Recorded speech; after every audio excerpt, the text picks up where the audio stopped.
Ladies and gentlemen, everybody all around the world, hello and welcome to another episode of The Wonderful with me, John Lewis. Make some noise. Yes, sir. Clap it up. Get excited. Wherever you are, we are back with another action-packed episode for you today, covering the world of boxing and beyond. As we got so much to cover on this very highly anticipated, incredibly exciting week of sports. Again, it's Thursday, ending out the week strong with another phenomenal show. We got Tank that we need to talk about. We got, again, more drama in the world of Tank and Roach. More fights have been announced, like with Inoue and others. 2 fights happening this year for Inoue, and one of the bigger shakeups in the world of the boxing regime, as Dana White, yes, that Dana White, has now joined the foyer into the boxing world and is now set to potentially shake up the landscape even further with Turki, Al-Sheikh. All that and more is going to be talked about right here on this show. Thank you for tuning in. Thank you for listening. And please, again, leave a like on the stream. Comment your thoughts and opinions to everything that we got going on right now on the show. Subscribe to the channel and share the show with everybody that you know so we can keep on building up this empire together. We are indeed growing strong, living long, and having ourselves a phenomenal time right here on and everything that we do. And lo and behold, didn't I tell you that I was going to keep on updating this show left, right, and center? Well, ladies and gentlemen, we're going to be a little more professional. We're going to look a little more upkeep and neat. We're going to look like we got something going on. Let's take and see how we got with the new regime when it comes to, the updates to the channel. Ladies and gentlemen. Well, wait, hold on. Wait a minute. Hold on. There we go. Ladies and gentlemen, hello, everybody around the world. Look at the new and improved version of the Watch Report with me, Jean-Luc. Everybody, look at it. Ain't it great? Ain't it grand? Don't it just look so nice? Oh, yes, indeed. It took me a good amount of time to get this done, but yes, Steve, yes, sir. Look at what we got right here. Yeah, we got cards, we got lower thirds, we got socials, we got all the stuff going around that you normally see on a normal professional quote unquote show. And we are a professional show, doggone it. What's up, brother? How you doing? Let me see if I got the name right. I think it's Stir One Up. I'm going to say stir enough. I would say show enough, but I'll say stir enough. Excuse me. I'm saying in a moment. How you doing? Good to see you. Thanks for tuning in on to the show. Yes, indeed. Yeah, it's swanky, ain't it? It's clean, ain't it? Yes, sir. Oh, yes, indeed. I tried to get this by the time we got the Tank fight going, but lo and behold, I couldn't get everything right. But now we got the scrolling stuff. We got the cards. We got the lower third. We got the logo. We got it all. Oh, yeah. We are living large. And now this is all thanks to you and your support in making this whole thing entirely possible. But again, all that self-proclamation out the way, we still growing because of you and all of your support. Oh, and please listen to us on every podcasting platform. Almost forgot to say Apple, Spotify, whatever podcast you listen to, we're available there too, so you can come in and join in on the fun and listen wherever you go. Rate us 5 stars there, and also right here, you can go back on YouTube and listen every time that you wish. Because we are the hottest show in all the globe, and you don't want to miss what we got going on. But again, all that stuff is out there. Well, we got to talk about the world of boxing, and since we're talking about boxing, it is time to step into the ring. Yeah, buddy, that's right. Ring the bell. Let's get it started. Round 1 of this show going underway as we have some further developments in the world of Gervonta Tank Davis. And now we have not a lawsuit, but a cause for alarm because somebody might get their decision overturned. Yes, indeed. As we now know, the whole controversial decision between Tank and Roach, with Roach essentially fighting his way to a draw in many people's eyes, and mine included, should have fought his way to a victory over the likes of Tank Davis, but it was called a draw. A very controversial decision, and now there is a cause to say it might get overturned. Yes, indeed. Now, there's 2 options. Number 1, it gets overturned into a straight up loss, like a straight up regular loss. If the knockdown gets deemed worthy. Now, all this is being essentially put into motion because Lamont Roach and his crew have essentially officially, as we can see right here, right now, as I pull up the hold on, wait a minute. As I pull up the our picture-in-picture real quick, our so-called insight into the ethos of the of the of the internet world. That means, wait, hold on, wait, we here. Give me 1 second. Gotta make sure I click everything correctly.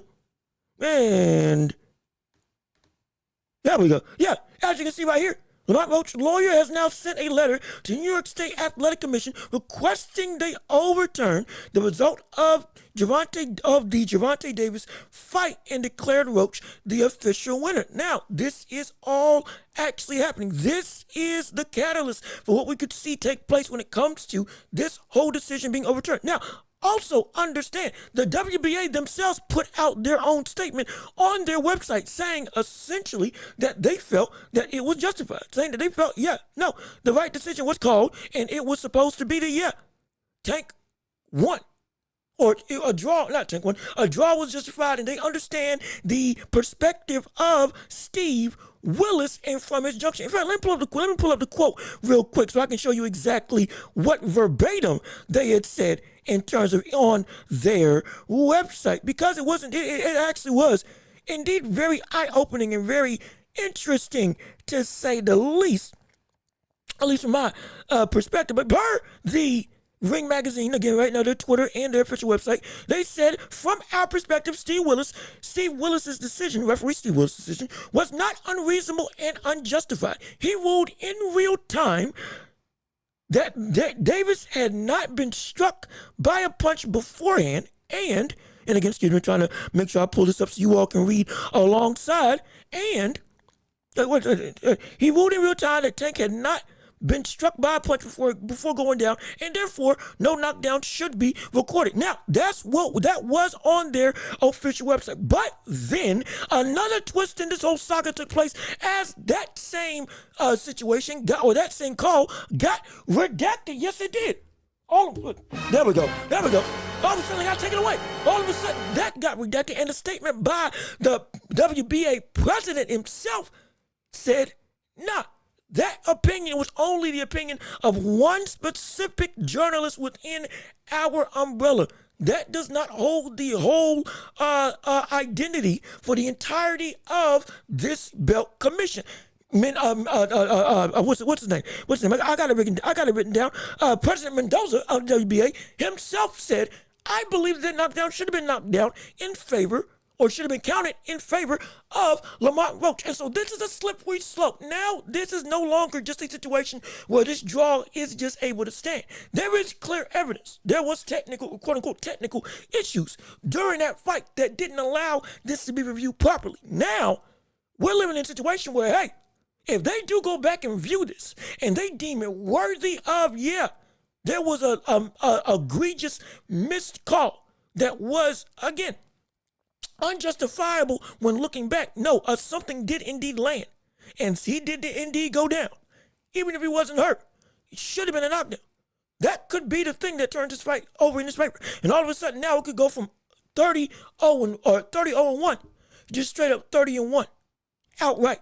And if that does happen, oh boy, people, it's going to be a major shakeup. It's going to be very interesting to see how this all goes about. But also understand, that isn't the only thing that can happen. This fight could also get turned into a no contest. Yeah.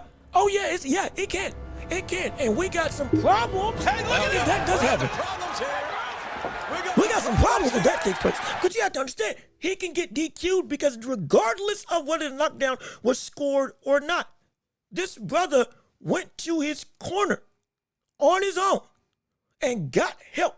What was that help? The help was when his corner stepped onto the apron and wiped down Tank's face to get whatever grease, whatever gel, whatever the world he said had gotten into his eye, get that out of his eye so we could go through and continue around. You cannot do that. That is not me. That's not me making the rules. That's not me making the rules. That's the rules themselves. You cannot get help from your corner in between the rounds unless the referee pushes you to the corner, whether it's for a malfunction, whether it's for a wardrobe malfunction, others, to get them to fix that up per referee's words. But outside of that, brother, no, you got to fight through it. You can't go back. You can't go and get any sort of physical help outside of via what was given and directed by the referee and or until you get to your corner or coaching from when they are talking. But that's it during the round. And again, we've seen it with Ali in other boxes before. Something got in their eyes, something got hurt, something got broken. Marshall Ali tore his shoulder or dislocated his shoulder. Nico Ali Welch, dislocated his shoulder out of his socket. He couldn't go to his corner and say, help me popping in. He had to fight through the round. Ali, stuff in his eye, jaw broken, whatever the case may be, had to fight through the round. Stuff in his eye from Sonny Liston, jaw broken against Ken Norton. Mayweather, when he hurt his hand, same thing. This is a situation where this happens. This is not, so there is a cause, if they do go back and look at this, that we could see actually Tank get disqualified because of the help inside of the ring, the physical help during the round that wasn't given permission by the referee. When they wipe down his face, you can't do that. By rule, you cannot do that. And so they could go back and say this is disqualified. So there's a lot of stuff that can go through when it comes to what can happen with this show as a whole. And my gosh, if this does take place, you want to talk about some real shoot. I mean, that would be insane. That would be incredible. That would be like, oh my gosh. But the question is, will the rule of law hold up upon further review, or will it indeed get laid and let slide? But let's see what you all have to say in the chat below, because we got a lot of people. Oh, we got a bunch of people coming through up here. Hold on, wait a minute. Ho. We got a lot coming up through here. Wait a minute. Let me read through real quick. There we go. Rich Porco, how you doing? Good to see you. Thanks for dropping by on the show today. What do you have to say on the matter? I think because of referee's discretion, nothing will happen, but I wish something would. This taking the knee business in the ring sets a bad precedent. It indeed does. And again, other people may use other instances of people taking knees to try to hold it against. Oh, they let it happen in others. People try to use Lamont Roach also going down to one knee in this fight as a reason for see, Lamont did it too and he didn't get called, so why are you trying to get it on tape? We have seen multiple instances where people take a knee in the clinch or they get shoved down, not because of a punch, but because of physical pushing. That's what. Like, shoot. Wasn't there, when Tyson Fury was leaning on the likes of, was it Wilder or was it Usyk? One of his older past fights. Instead of trying to carry that weight, they just took a knee in the clinch to make the ref break it. We've seen that happen before. We've seen Tank himself get, I believe it was against the fight with Rolly Romero. He took a knee, or quote unquote took a knee in that fight because Rolly Romero shoved him down. When Tank was bouncing off the ropes to evade one of his shots, feet got tangled up, tried to go and clinch Romero, but lost his balance. Romero pushes him down and he takes a knee. But that wasn't an actual knee. That was, you got a punch that wasn't a knockdown. Because it wasn't a knockdown. Nor was it a legitimate, like, oh, I'm willingly taking a knee. No, you, like, a completely different situation. Completely different situation. But that's why it wasn't called in those instances. This was a instance where it should have been called. And the fact that it wasn't is egregious. And it's bad because, not just because of a bad decision, because of how high profile this fight was from the standpoint of a monumental upset that likes of which that people did not expect in the slightest took place, and a good brother got robbed of something that should be his. And that's why. That's the biggest problem with all of it. And so, Floyd hurt his hand against Hernandez and took a knee. The referee counted it as not. We brought that up. Shoot, if you might not have been here last show, but we brought that up as well on this very show, talking about, hey, we've seen knockdowns called before in instances where they shouldn't have. Genuine. And you have a better argument. And granted, he landed a punch, his hand touched the canvas, called it a knockdown.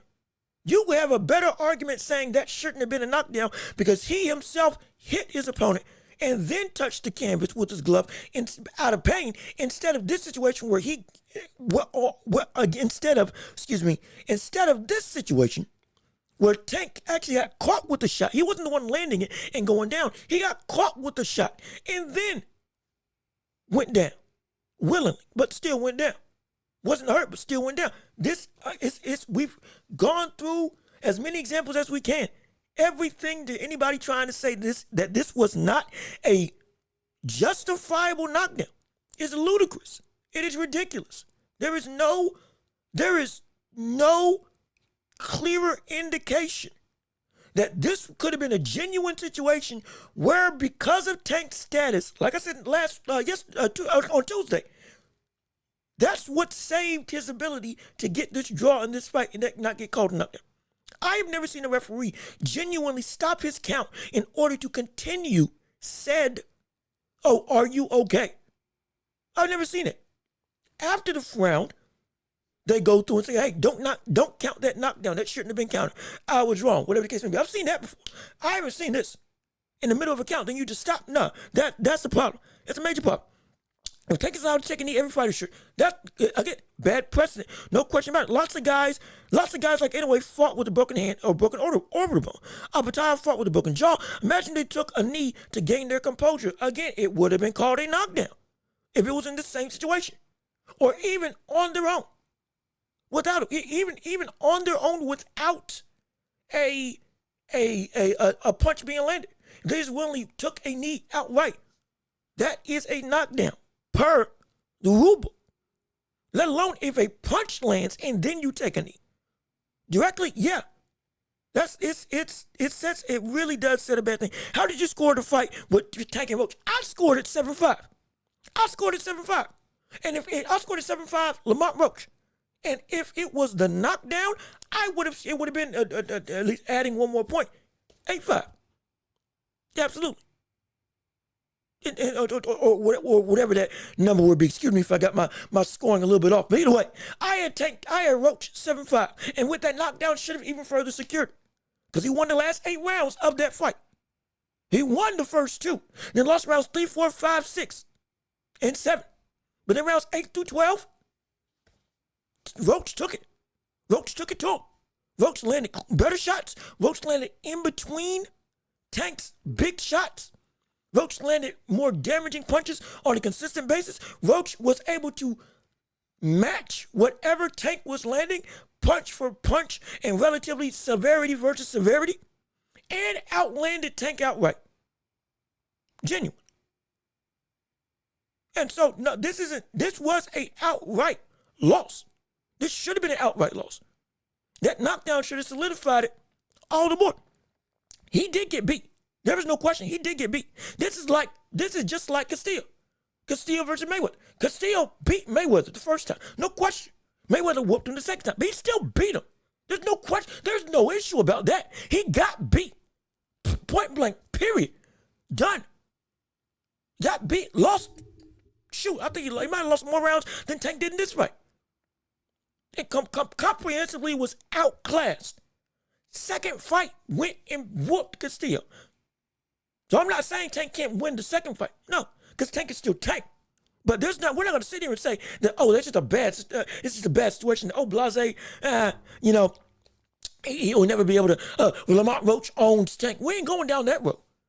We know what Tank can do and what he is, but we're not going to sit here and say, that this instance wasn't indeed a robbery. Roach does not deserve a second fight because he does.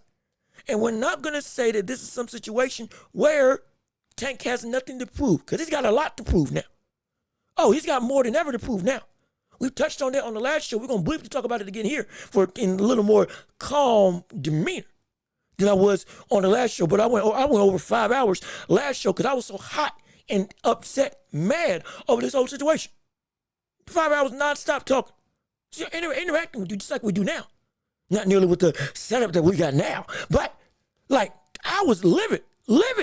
Now I'm calmed down a little bit.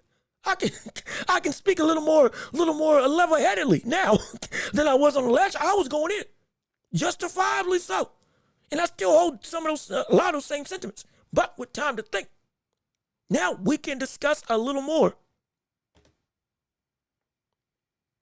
I forgot to put the title card up. Dang it. I was so excited for what we had. I didn't get to show y'all that we can transition and do different stuff with the title. Dang it. I messed up. This is supposed to be perfect. But regardless of which, see, we can go and flip through different topics on the show, stay on topic, and then go through all the stuff. Dang it.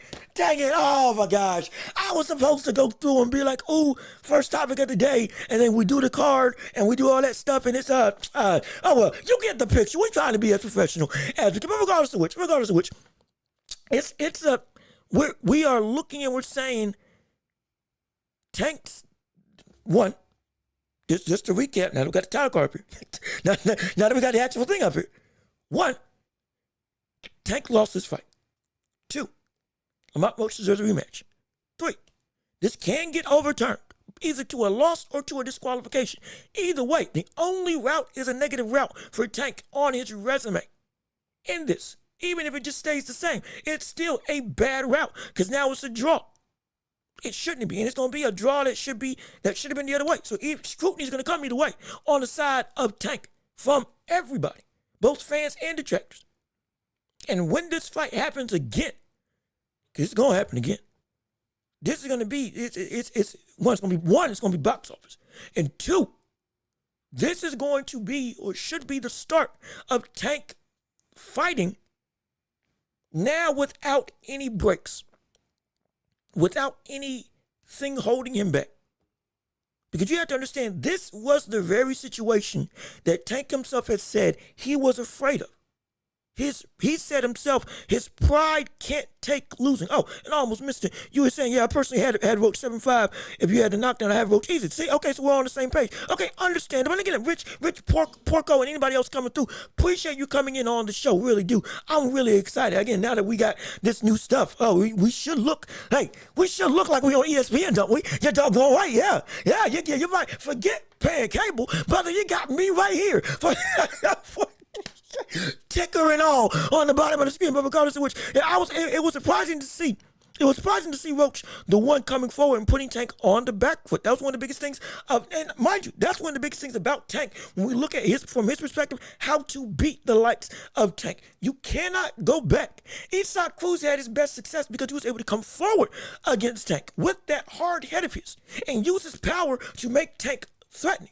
Tank is set against Rolly Romero. Though Rolly Romero is not a great fighter, is a bum in the perspective of the elites of the boxing world within his weight class. He is a bum in that regard, but he is a hard opponent to beat. He has lost every single championship level fight that he has been in and gotten knocked out. All of them in dominating fashion. And he would have gotten knocked out against Barrosos. And again, Barrosos would have been the champion if, in fact, Tony Weeks didn't do that stupid, ignorant, quick stoppage when Barrosos hadn't even had a shot landed on him. It was preposterous. But regardless of which, he is a bum in the elites of boxing. But he's a good fighter for everybody else. But there is a steep drop-off that he's brought in to get beat, like he is against Ryan Garcia right now. He's brought in not just because he is an exciting, powerful fighter, but he's brought in to get beat. Because he'll sell the fight and he'll get knocked out and everybody will see, oh, wow. But he was able to have some success against Tank because he was coming forward. He had power to put Tank in some level of respectable position. Lamont Roach did that same thing. Not saying Lamont Roach didn't have power, but what he did have, on top of actual, respectable power that I didn't think he had, was a phenomenal chin and an ability to show Tank, yo, you don't scare me. And if you don't scare me, but I'll get in the fire with you and I'll look to win. What you gonna do? And as we see, that's what happened. Yeah, Roach was catching Tank with shots and countered beautifully. He did everything that you needed to do. What did you think of Calvin Ford not being the main voice in Tank's corner? Now, that was because I believe he had a medical issue. I think we covered that on the last show. Calvin Ford had a medical issue. They didn't allow for him to be able to train with Tank throughout the whole of training camp as he would normally do. And in the corner, potentially it was, I forget his name, but the other brother who was also on the team where Tank took over. Calvin Ford said it best. We all help out when somebody's going through something. Now, what that something is that Calvin Ford was going through, I'm not sure. I believe it was something medical, something physical, but I'm not sure. So I can't speak on it. What I can speak on, the way that whole team operates, there is a tandem of we pick up the slack. Again, we can talk about Tank all we want. The one thing that we can't say that he ain't dedicated and his team ain't about business. The only thing is, of recently, we have seen potentially some ripples in the, I guess, chemistry of them. Still not an excuse for why he lost. He lost. Should have lost. But regardless of which, doesn't change the fact that now, hey, will more stuff come out after the fight? Who knows? We'll have to wait and see. But the point of it all is, as much as we want to say, there's a bunch of factors surrounding what could have happened. All of them are minuscule to the biggest thing, which is Tank did lose his fight. In the future, we hope that there ain't a legitimate rift that gets bigger and bigger. We believe this was in terms of the separation between the team. Again, I believe because of a medical condition, from what I understand, was a one-off situation. And then we should get them back to what we normally see. But regardless of which, we need to see this Tank as a whole. Now, with this whole fight, it's got to set a precedent to come back against everybody. There is no longer a time for a tune-up. I think that's the biggest thing. And again, hold on, we got people coming in the comments. Yo, what's good with this? Yo, hey, just got back from playing. So, what's good this morning? See, Lord Freezer, doggone it, you coming through and you. Hey, look at this. We got a problem again. We got a problem again. Just going through and conquering planets, left, right, and center. I tell you, nothing but a warlord. I can't stand you. How dare you go through? I'm scared you're gonna come over to this planet. I don't know what, you keep coming back here.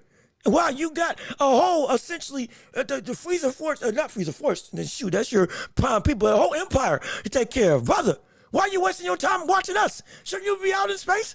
Ain't you still got a Super Saiyan that you need to destroy? Honestly, ain't you dead? Wait, or shouldn't you be dead? Oh, wait, no, I'm sorry. No, you came back. My bad. You came back and helped Goku. My apologies. You going back on your reign of terror. My goodness. My gosh, I can't. But how you doing? Good to see you, Lord Frieza. Please, I still can't stand you. But still, we're glad that you graced us with your presence and you have put your reign of tyranny on hold to hear what we got to say. How was that Namekian cookout that you had? Stealing recipes and all. Shoot. But I appreciate you coming through. Legitimately. Tank's hairdresser came out and dropped proof, explained to Tank's a lot of, hey man, look, grease, no grease, whatever the case may be, a lot of stuff's getting exposed about Tank. A lot of stuff, both by Inner Circle and beyond. And specifically, we need to talk about what's the beyond part real quick. But again, we got more people coming through. Rusty K, yo, what's good with that? Hey now, how you doing? Good to see you, Jay Riggs. What's up, brother? How's it going? As you can see, look at the new setup that we got to offer. Yeah, buddy. If you're just tuning in, hello and welcome to the Watchable with me, Sean LaRoche, right here on YouTube and every podcasting platform imaginable. If you would, leave a like on the stream, share it with everybody that you know. If you ain't subscribed to the channel before, go on and subscribe right now. Join this empire that we got to offer. We growing bigger and better than ever before. We are again a channel that covers the world of boxing and beyond. The boxing and NBA is what we normally do every Tuesday and Thursday. We'll cover other stuff also, like the NFL when it comes on throughout the season. As we we just had Crosby just signed the biggest non-QB contract we've seen in the NFL today. Myles Garrett may be gone. Who knows? He better may go to the Commanders. They already got Deebo Samuel picking him up from San Francisco. Who knows who they may be able to garner to help out the landscape of Jaden Daniels and that budding superstar of a QB that he is. Oh, it's going to be phenomenal. It's going to be incredible. We still got a lot. Oh, don't forget DK Metcalf. He is also gone from the Seahawks. Once to be traded from the Seahawks, and they released Tyler Lockett. So there's some wide receivers on the market. Jaden Daniels could get some help. Shoot, we could see him sign with the Ravens. Him, Derrick Henry, and DK Metcalf, oh, that would be lethal. What if Carolina gets some? Hey, now, what if they can get DK Metcalf and Tyler Lockett? Potentially help bolster up their wide receiver core with what we saw in the last, 6 games of Carolina's season, scoring and averaging 30 just about every game, even in losses. All of a sudden, their offense looks a bit better. All of a sudden, Dave Corino, the QB whisper, has all of a sudden gotten Bryce Young to look like something of a legitimate foundational piece in Carolina. And now, if they are willing, to spend the money, and David Tepper's actually willing to splurge to get what this team needs to be successful, we could see a good quality building block for the rest of this Panthers squad. All that and more. Again, we'll cover that later on in the show. Don't get me wrong, but we still got more stuff to cover on this show. Bill Durango. Is it Durango? Durango. Am I saying that right? Bill Dragon, excuse me, we'll call you Bill for now. I'm sorry, the text is small, and I'm trying this little bit pixelation on my screen. But what's up with you? How you doing? Good to see you. Thanks for tuning in on the show. I think Dragano. Excuse me again, please. Excuse me for saying wrong. But can you pull out Roach versus Herring fight? I can, but we got so much to cover at this point in time. Sadly, I won't be able to do it and kind of break it down. But I will say, that fight in and of itself caused a lot of people to look and say Lamont Roach wasn't all that, myself included, in that loss. Especially because it was a prime Jamal Herring, and we saw what Shakur was able to do. Lamont Roach wasn't on Shakur's level. So there's no way that we all thought that Tank would be able to or would have any trouble against somebody like Lamont Roach. But hey, the butter proved this wrong. But it showed he's evolved. But it showed that, hey, all those training camps and not growing up, but training and sparring with Tank throughout the years with Lamont Roach, brother, it showed true.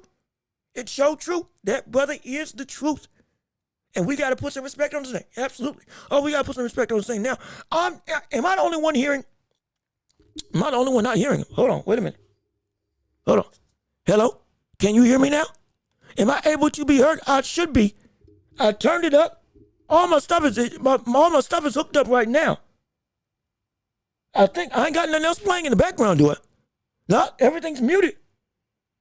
I think so. If you can hear me, put a thumbs up. If you can't, put a thumbs down.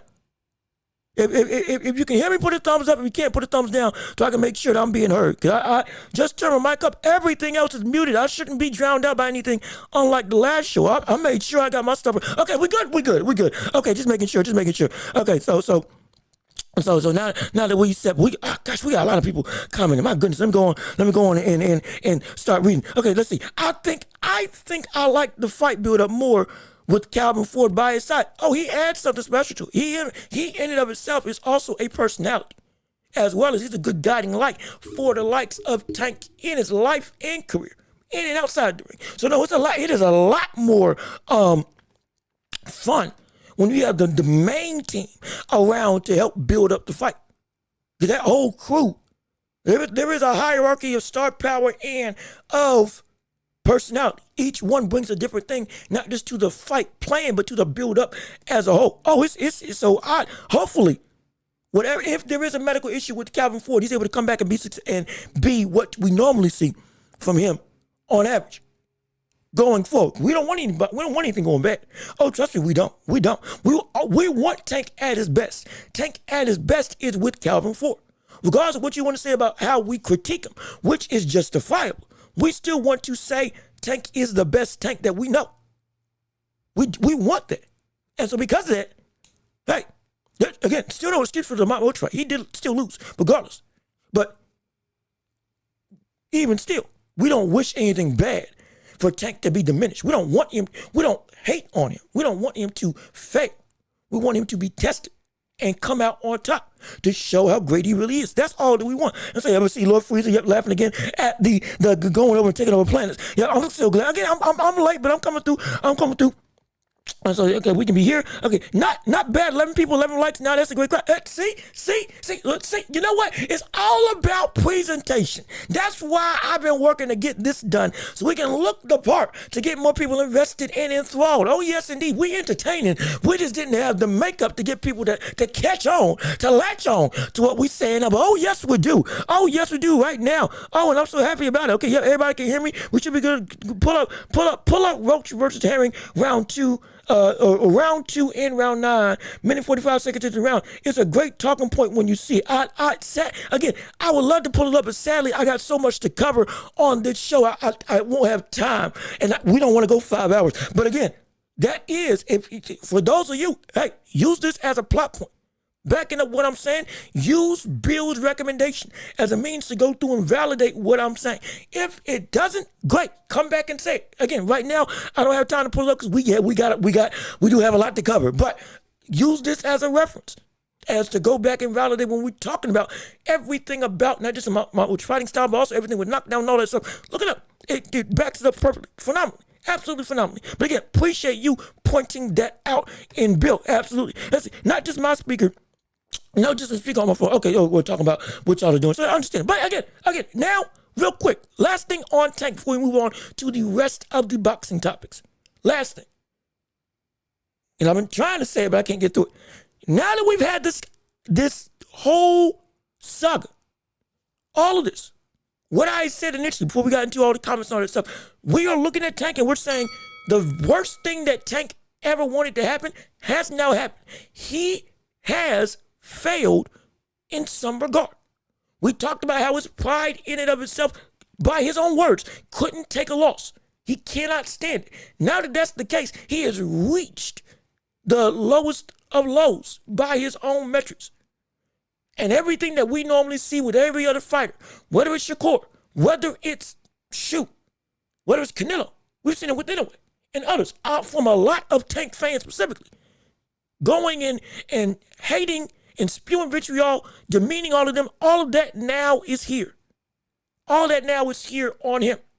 And the very thing that he didn't want to face, which was a lot of vitriol, now is coming back on him. And because of that, since he's faced the worst, or at this point, has faced the worst of failure that he's experienced in his career, now there should not be any excuse to go and say, well, I got to protect something. I got to protect I got to protect my reputation. I got to protect my status. That shouldn't be in any way, shape, or form a hindrance anymore if you had it as one in the first place. Because everybody was saying, you can do what you want. You're a big star. Was that not the conversation with Tank? Tank can do whatever he wants. Tank doesn't need a big fight. Tank can wait around and do as he pleases, similar to what we were saying, what people were saying about Canelo, with Canelo being a brother who can walk how he wants in the sport because he's the face of boxing. Tank also was trying to have that claim on him. I'm the face of boxing. I'm the baddest dude, blah, blah, blah. I can do what I want. That was all under a guise of what your production was and what your, again, status of invincibility. Now that that's disheveled and taken away, there should be no more excuse to get all the fights that we want to see now. And like I was saying in the past, and for those of you who are new, I said this last week, there is no other option for Tank to fight except for quality elite competition. We can't see him go backwards. We can't, because if we do, if we see him go back after this, when this was already a step back from what he was supposed to do, that is such a bad indictment on who he is and what truly he wants to be as a boxer, that it further cements everything I've been saying about him not wanting to be great, though his talent can be great. It is. And you have to understand, I was the one that was saying this cat could fight at 147 because of his actual talent and ability. And Tank is still Tank. Understand it. But regardless of which, now more than ever, we have to hold his feet to the fire and say, you got to prove now that you are indeed as bad as you are. You got to. You have to now. But in front of everybody. There can't be another situation where we see Tank taking a tuna fight. And again, you got to understand, for those of you who are listening now, and for those of you who are just coming in, please leave a like on the stream. If you weren't here, or you're just getting new to this channel, last episode was 5 hours. This episode's not going to be 5 hours. J Riggs and others, y'all were here. You saw exactly what I was saying when it comes to all of Tank's, or the criticism I was at. I was hot like fire. Now I'm cooled down and I can be a little more even keeled in what I'm saying. Most of that is still true. Some of that I can walk back a little bit. Some of the stuff about questioning Tank, valid, but it's up to a point.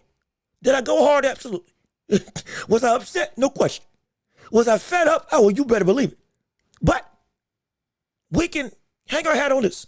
Tank is still Gervonta Davis. He's still one of the best boxers that the world has to offer. He's still from a talent perspective, we can still view him as a top 10 fighter. There is no situation, and we've said this in the past, where one fight derails everything about a fighter. There isn't a situation where one fight, win or loss, derails or solidifies everything that somebody is. Again, a career is a career. Tank is not a bum. No. But has Tank reached a level now that the rubber must meet the road without any more stops? He has. This is not because we want to see Tank fail, but because now this was a fight that was supposed to be, again, a tune-up for Jake Paul. Yet he was still walking around as saying he's the best in the world. Now, he doesn't have that rightful claim in any way, shape, or form after this loss. His greatness is still great. But this fight, what it was supposed to be versus what it became, greatly diminished where his standing is. He still is a great fighter. But now to get back to that status of you are about the hype that you say that you are, we got to see him not just go through Lamont Roach and beat him, but you have to now go, and you can't take a step back from the championship level. Keyshawn Davis is now more unavoidable than ever before. Shakur Stevenson is that's name number one. We'll be completely honest if you need to fight him. Keyshawn Davis is number 2. Lomachenko isn't back yet, but if he ever came back, that would be name number 3. And even the stint of you waiting him out because of age now has a little bit more validity because of how you've been moving and now with this level of production. There is no longer a widely acceptable range that Tank can move in to where people can accept it as, yep, this is Tank. It can't. It's got to be something better. It's got to be something forward thinking. It's got to be something that actually moves the pedestal, moves up the staircase of legitimate challenges and star powers within his own division. Forget beyond, just strictly in his own division. Because if he doesn't do that now,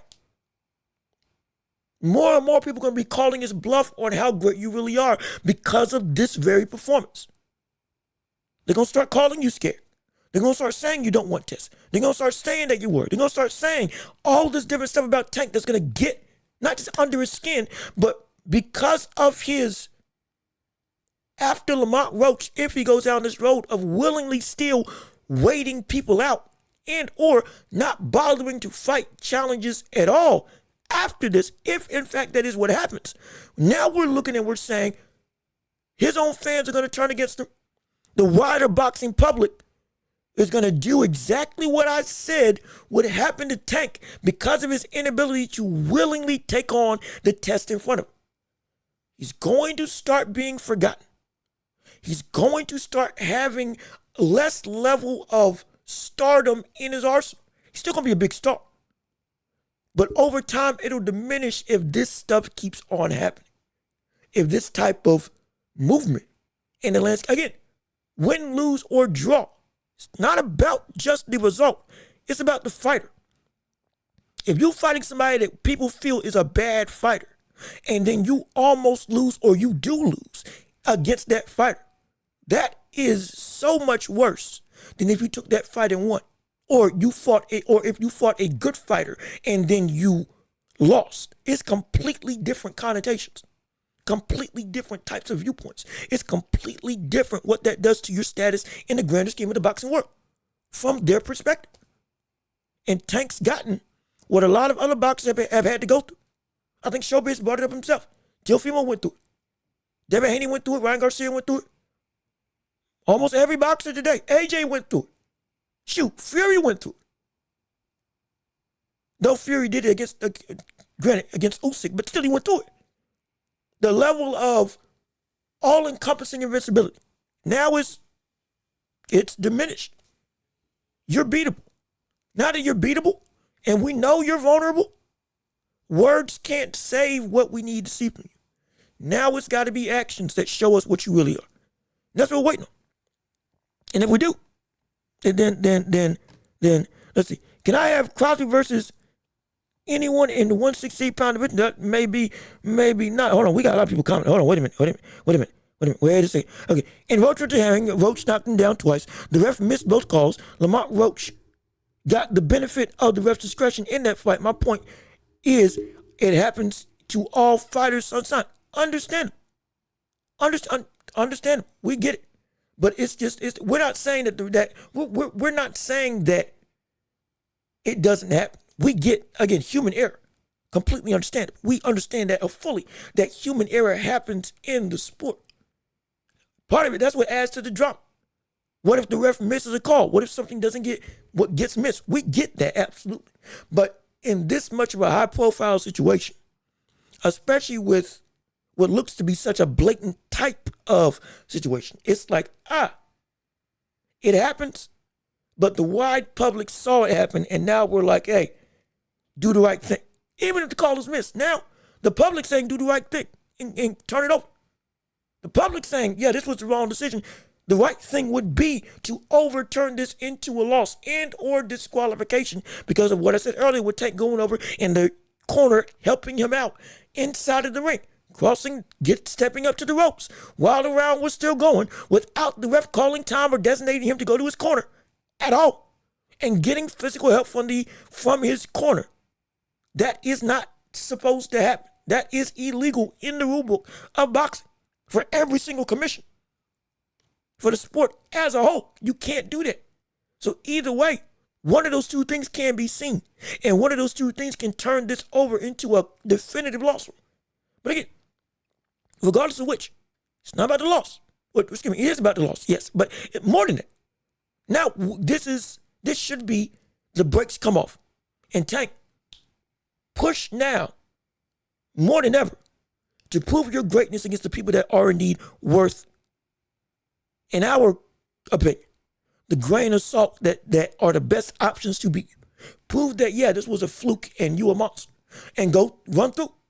But we want you to do that. But if you don't, it's a problem. It's a really, really bad problem. I said Crosby, not Crawford. Now I'm thinking, I said Crosby, not Crawford. Now I know you're thinking of Crawford. Yep. See, you got me. You got See, y'all will change the show at the drop of a hat. But we got a situation where, like, shoot, I forgot. Oh, I need to bring up with Canelo and Crawford. Actually, that's actually a great segue because I do need to bring up something with Canelo and Crawford real quick. But before we do, let me get these last couple comments real quick. Let's see. Tank broke the rules. He knows if they overturn it, it would be the right thing to do. If they don't, I won't get angry because we've seen so many bad calls. Absolutely. We shouldn't accept this. Again, we've talked about the struggles of boxing before. One of the big things about this whole thing is the fact that people say that in boxing, the biggest problem isn't just that we don't get the fights that we want, but it's also decisions are always so wrong and or so much scrutiny surrounding all of these essentially robberies, bad decisions, stuff that isn't caught, happens on such a daily basis that swings or in situations, that would swing a fight a completely different direction. But it happens so much that people are like, well, see, this is why I don't want to pay. We want to see, as much as we want to see the best fight, we want the right man to win. That's more than anything. If you got consistency in who won, it would be so much more accepted in the boxing world of, hey, yeah, let me tune in. They wouldn't be able to use that as a plot point for why this sport in their eyes is dying. Though it is getting better than we've ever seen in the past decade, still, these things hold them back. They hold them back. They absolutely hold them back. Also, yo, Justin Kemp, how you doing? Good to see you. And also, we got, hold on. Wait a second. Wait. Carisha Harvey, what's up with you? Thanks for tuning into the show. Teach, what's up with you? Thanks for tuning into the show yourself. I almost forgot that y'all are, I almost forgot to say, hey, is there anybody else that I missed? Hopefully I missed nobody else in the chat below. My gosh, did y'all already say hi, Rusty Cage? Rusty, if you're Frank, hold on. Wait a minute. Franklin, what's good with you? Hold on, wait a minute. Franklin, how you doing? Good to see you, Rusty Cage. Also, you, thank you so much for tuning in to the show. Everybody that's here right now, thank you so much. I do appreciate all of the love and support and taking time out to listen. We still have so much to cover on this show, and hopefully I'm not missing anybody else. And Justin Kemp, what's up with you? How you doing? Glad that you're tuning in to the show, no question about it. And now, you avoiding Crosby talk and trying to phase out his power like they do old man Barroso's. Hold on. Let me see. Now, Crosby, hold on. Let me figure out. What's his full name? Crosby, this may be a brother that I don't know. Excuse me if I'm I'm trying to keep track of so much stuff. Excuse me if I'm missing some people. Let me see. Who is indeed Crosby so I can find out if this is somebody that I am indeed overlooking as a person at 168 that should be fighting. Let me see. Again, if I'm wrong or I'm missing something, I love to see it. But tell me his name. Let me look him up. If it's just not ringing a bell, who I'm thinking of when it comes to Crosby. If I am missing somebody, please let me know so I can be sure. Let me see. He gave Caleb Plant some problems. Let me see. Caleb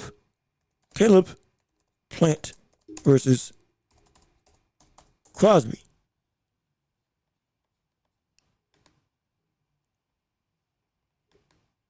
Who was Crosby? Muccumby? Is that what you're Muccumby. That's okay. There we go. I was trying to figure out who. I think that's who you're talking about. Muccumby? Is it not? Because I can't think of Crosby at 168. Muccumby, okay. If you're talking about Muccumby, if I believe you're talking about Muccumby, you got to be. Because I can't think of a Crosby who's fought at 168. But I know Muccumby gave Caleb Plant some work. Okay, yeah. No, you good. It's all good. Okay, so Muccumby. So excuse me. Let's address it then. Let's address it real quick, and then we do have to move on. Like I said, we got a lot to talk about. Muccumby gave Caleb Plant some problems. Knocked him down, knocked that brother out, then knocked him down to the body. Through his block, which is insane. Now, Muccumby against Canelo's going to kill him. Muccumby versus Crawford, though Muccumby is respected. Definitely got some pop. Definitely ain't got some technique. And we saw that brother get beat on the inside by Caleb Plant. You understand? He got beat by Caleb Plant on the inside. Caleb Plant's game plan wasn't to get away from the power. He went inside with the power and beat that brother in close quarters. Knocked him out in close quarters. Learned from Canelo. Learned from David Benavidez and implemented that in his own style. So do I value him highly as a person who should be on the up and up in the landscape of the greater boxing regime at 168? No. Is he a threat? Absolutely. Does he have the power to put anybody to sleep? Especially what I saw against Caleb Plant. Yeah, absolutely. He got some serious stuff going with him in terms of what he carries inside his fist. But at the same time, against Crawford or Canelo, it's I don't know. I don't know. I can't see it. He's got a lot of technical flaws that against Canelo or against Crawford, with both of them being sublime counterpunchers. A lot better counterpunchers than the likes of Caleb Plant. With all respect to Caleb Plant, I think they both would be able to take him, in my estimation. Can't use power on the inside. Most people would try would try that and get the power. A lot of people would. You're right. No question. It's just when it comes to those two, I can't see it that he would have any real success. Because we respect Caleb Plant, absolutely. But Canelo's on a different tier. And Crawford, even though he isn't at 168 from a talent perspective, he's on a different tier too. Now, is he proven at 168? No, he's not. Completely understandable. But based on what we saw, once Caleb Plant figured out what Muccumby's weakness was, Muccumby had no answer after that. And so it's like, I can't see it for me. I said 168 and you still bring up, you're talking about, I'm sorry, you're talking about the whole of 168. My bad. If you're talking about the whole of 168 for the entirety of the division, he'll probably, I wouldn't, that's actually, for the entirety of the division, Muccumby would be a threat. He might get aged out, but he also isn't as good to be able to get to that elite status of championship aspirations. Who would you pay? Oh, who would I pay to see him fight? Let me think. Who would I? Let me look up the landscape of 168 real quick. If I was to pay this brother fight at 168, and we're looking at the landscape of 168 as a whole, with all, at least the big kahunas at the division, shoot. Honestly, I would like to see him fight against Belanga's one of them. Pacheco, Jaime Munguia actually. Again, we need to see if Sarras can beat the likes of, or beat again the likes of Munguia. But if anything, if I wanted to have full faith in what Munguia is as a fighter, that would be the fight to make. After Sarras, if he beats Sarras, fight Muccumby. And if he can beat Muccumby, okay, I got some confidence in it. But that's a fight where it'll be a knockdown, drag out affair. And it's, again, if he does get his rematch against Sarras, I would say, if you really want to show that you are worth your medal, go fight against Muccumby and beat him. Show me that you've learned from not just Sarras, but actually taking the lessons that Canelo gave you in that ring and apply them to your style. Become better defensively. Always be attentive. Don't be so overzealous with your offense that you become you can get countered. Refine who you are. And if you can't beat Muccumby, then we got ourselves a lot of problems. And I believe Muccumby ain't even in the top 10 of the division. But for me, that would be the fight to do. And other than that, Munguia has a suspect chin. He does. That's why I want to see him against Muccumby.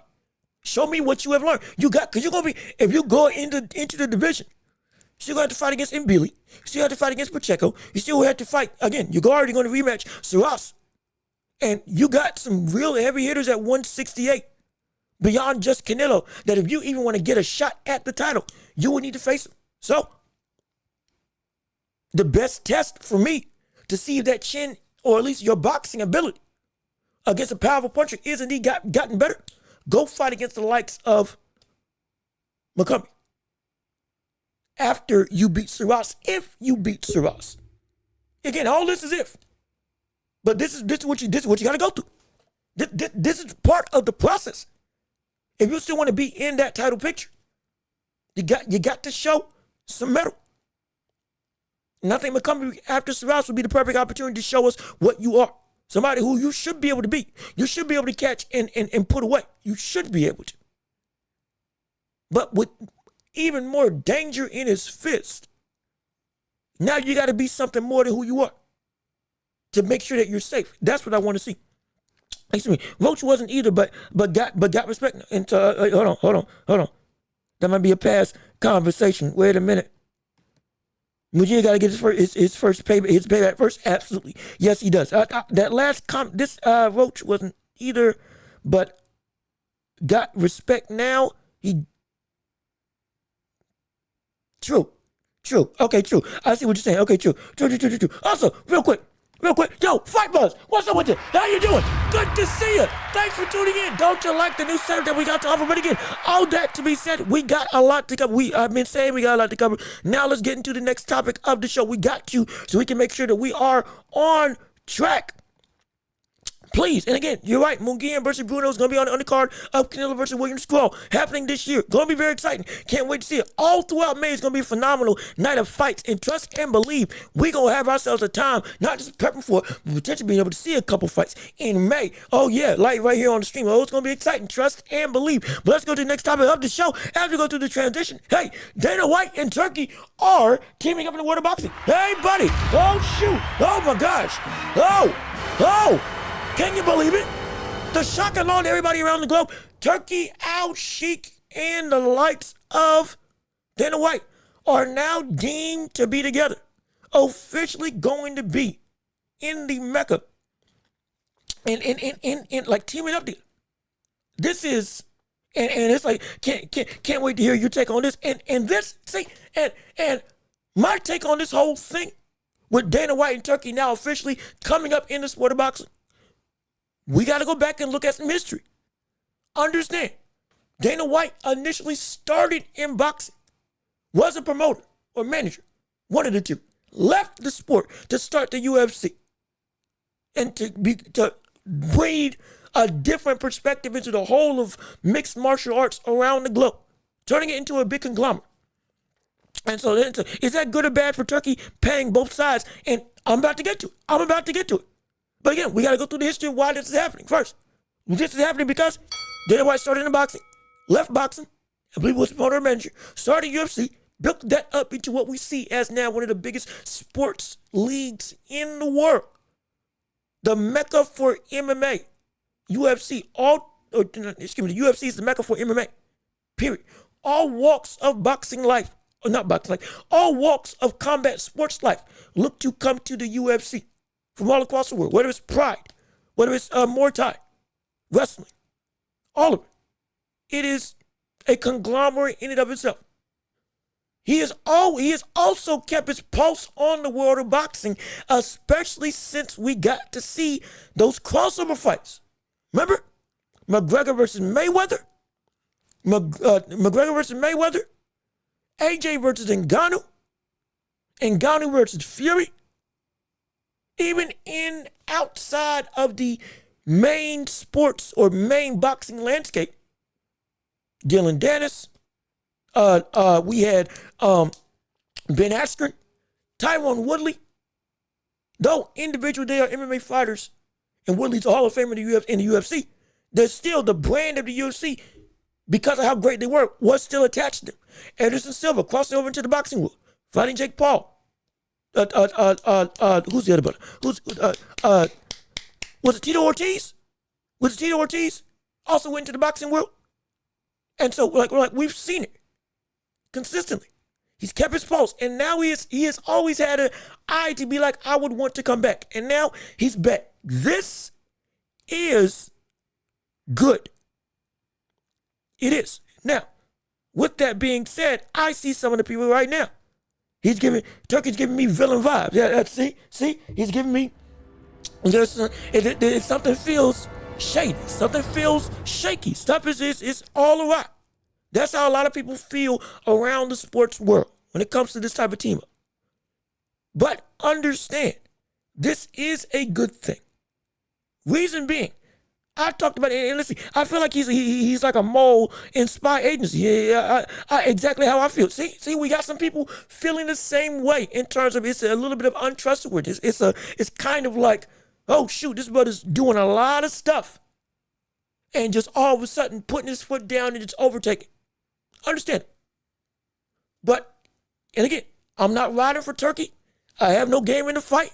I ain't being paid for the brother. I ain't being paid from the brother. Shoot, I'm trying to make money from this right now. like, I'm trying to make money just from this alone. Forget getting paid by somebody else. But we have to, but understand, this is good from the standpoint of the greater boxing ethos. Because I said on this very show that we need it. Did not say on this very show that this is a real possibility that we could see Turkey go through and genuinely make boxing promoters obsolete because they wasted time not giving fans what they wanted.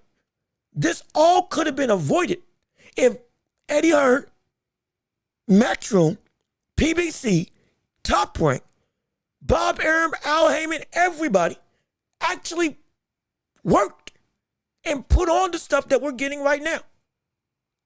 Not waiting around 5 years, waiting for fights to potentially get ruined, like with AJ and Fury, like with AJ and Wilder,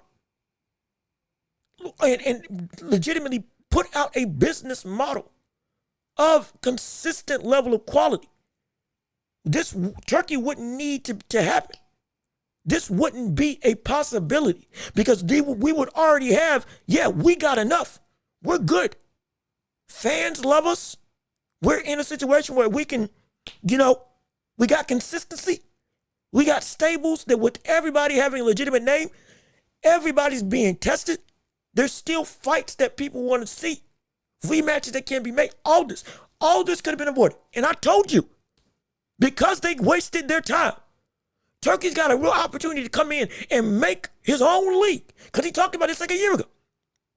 And make all of them obsolete. And do exactly what we have been saying as fans we want to do. One belt, one champion, one belt, one champion, and one concrete ranking. And everybody, if you want to get there, you get there by fighting the best. Force your way into the foyer of the elites by making a statement against the people that are ahead of you on a consistent basis. You got to earn your way up. We've seen that right now. Every big shakeup in the world of boxing right now, over the last 2 years, has been almost solely under the regime of Turki Al-Sheikh. It has. Almost all of them. And I'm not writing. I'm saying this is the truth. And now, Turki Al-Sheikh started the game plan that Dana White said that he wanted to implement in boxing. And now with Dana White always saying he wanted to get back in there, this is the means to get back in there. And remember, Dana White's with TKO. TKO is also with the WWE and the UFC. They own the WWE. I believe they own or on with the UFC as well. And so they understand there is a model from both the WWE and the UFC that we see in boxing that can work. And it's good because we were also saying that we were scared that we would see boxing now leave out of the States in America. But now, with Dana White in the midst of it, again, I don't care, regardless of how you feel about him, whether it's personally, politically, everybody's got some different stuff about how they feel about everybody. So regardless of how you feel about him personally, or whatever other stuff he has said or done, forget all that. Not forget it, but that aside, strictly with how he runs his organization, him in the U.S. is going to make fights in the States. In fact, we talked about Canelo and Crawford, which Jay Riggs accidentally brought up earlier. That very fight is going to be under Dana White and Turki Al-Sheikh. That's going to be one of Dana White's first big events. And probably going to be a catalyst for the ability to get more big fights in the States. Because I told you all, don't worry about the Meccas losing their ability to get big fights. It's going to be that we get them still. They like getting appetite for the grander scheme of the boxing world. Solidify in Saudi Arabia. Keep on with the Meccas in Europe who already support big fights all year long because they love boxing over there. And then here It will come. It's going to start with Canelo and Crawford, as announced, but then it's going to snowball into bigger stuff. Now you got the 3 fights in May, all happening in the States. And then potentially with Dana White now, there could be a situation where, again, I don't know how exactly it's going to work, but it could be a situation where Dana White does matchmaking for a lot of the American fighters. People who are under the Riyadh season banner. And we see he controls putting fights here. Turkey controls putting fights around the globe. And they both work together as 2 sides of the same mind to make this stuff happen and continue giving us the fights we want to see. And so that's what so I'm like, hey, it's good for the sport from that standpoint, because they have done, or each of them are operating in the same vein. And we already see the success of the UFC. What we 2 years ago, on a year or 2 ago, on this very channel, were we not saying that the UFC was better because they were getting consistent fights? Volkanovski versus Makhachev, Alex Pereira versus Adesanya. We were getting Alex Pereira versus Prohaska. We were getting Makhachev versus Charles Oliveira. Charles Oliveira versus Volkanovski. Not Volkanovski, versus who's that brother? Heavy-handed brother. The name eludes me at this moment in time. We were getting throughout divisions good quality fights across the board in the UFC. And we were saying that is a better product than boxing. Boxing at its best, there is few things that can top it. But boxing's rarely at its best. It's rarely even at its average because of how bad matchmaking has been over the course of a decade or so. Now, it's completely different. This is good because now this makes it so that we see boxing on a more constant greatness level. And in the States, we're going to get the bigger fights that we want to see here. Because it's looking to be also, Dana White's going to be the face for the boxing in America under the Riyadh season, and Turkey's going to be the face for boxing around the globe. Turkey's going to ultimately be in control, but because Dana White and Turkey are going to be on the same page, this is going to be something that shakes up the landscape of everything. To put boxing as close as we've seen to the golden age when everybody was fighting everybody consistently. Prospects and champions. Upsets happening left, right, and center. Consistent test and true greatness shown by your resume and who you've done. And making it so that people are more marketable. Again, this is with the WWE. Let's not forget that. TKO is owners of the WWE. Dana White and the UFC have worked with the WWE before. Cain Velasquez fought there. And they've done cross-promotion to promote their fights at WWE events. They know what spectacle is. They know what it means to make a story worthwhile. You see it right now with the bloodline for my wrestling fans out there. It's like chess. It's chess. All of this is chess. And now the two of them together have built up the Dana White was the final piece to get what Turkey's been wanting. You saw what he's done to make boxing feel grandiose all around the globe. From the spectacle to the venues to the way that he goes and gets musical artists and artists, all that. We're doing all that. Trying to make the event feel special. Dana White has dealt with some of the biggest buildups in sporting history. John Jones versus Cormier, McGregor versus Nurmagomedov. McGregor versus Jose Aldo. Fury versus Ngannou, Fury versus AJ. We've seen he knows, and with him being tied with the WWE, he knows what it takes to tell a story. Turkey knows what it takes to make an event feel grand on the night. The two of them combined now is a perfect situation. It's a perfect situation. Perfect situation. Dana's got connections with every major mecca and minor mecca in the world of combat sports in the U.S. So negotiating to get major venues and places that you all want to have fights in your own backyard where the real fans can come out and support, he can get that done. And a lot more easy. And with Turkey backing the money, people may say, oh, is he stretching himself thin? One, you got to understand, the brother's probably got more money than we can even imagine. And two, you also have to understand, all of these early investments, like I said before, that he was doing in the sport, paying big money, signing big time deals, giving these fighters mega type of stuff. It is to build up a reputation that will pay for itself on the back end. Because once we start putting all these mega fights in on a more constant basis, like we're already seeing now, the turnout's going to be, hey, yeah, we're going to make a profit. Don't worry. Oh, don't worry in the slightest. From sponsorships to the fight itself to the gate, to pay-per-view, all that stuff. We're going to make a profit. So I don't think they're concerned about that in the slightest. And when it comes to the other promoters around the league, you all, whether it's Eddie Hearn, who's now talking about he's going to retire, whether it's Bob Arum, whether it's Al Heyman, whether it's Frank Warren, whether it's Oscar De La Hoya, you all built this monster. This is not something where an evil person's coming in and taking over what was already established. You built this because of what you did not give the fans. You built this based on what you did not do. You built this by not wanting to work together. You built this. We love rivalries. We want you to be competitive, but you built this by trying to freeze people out. You built this by letting your champions not get tested.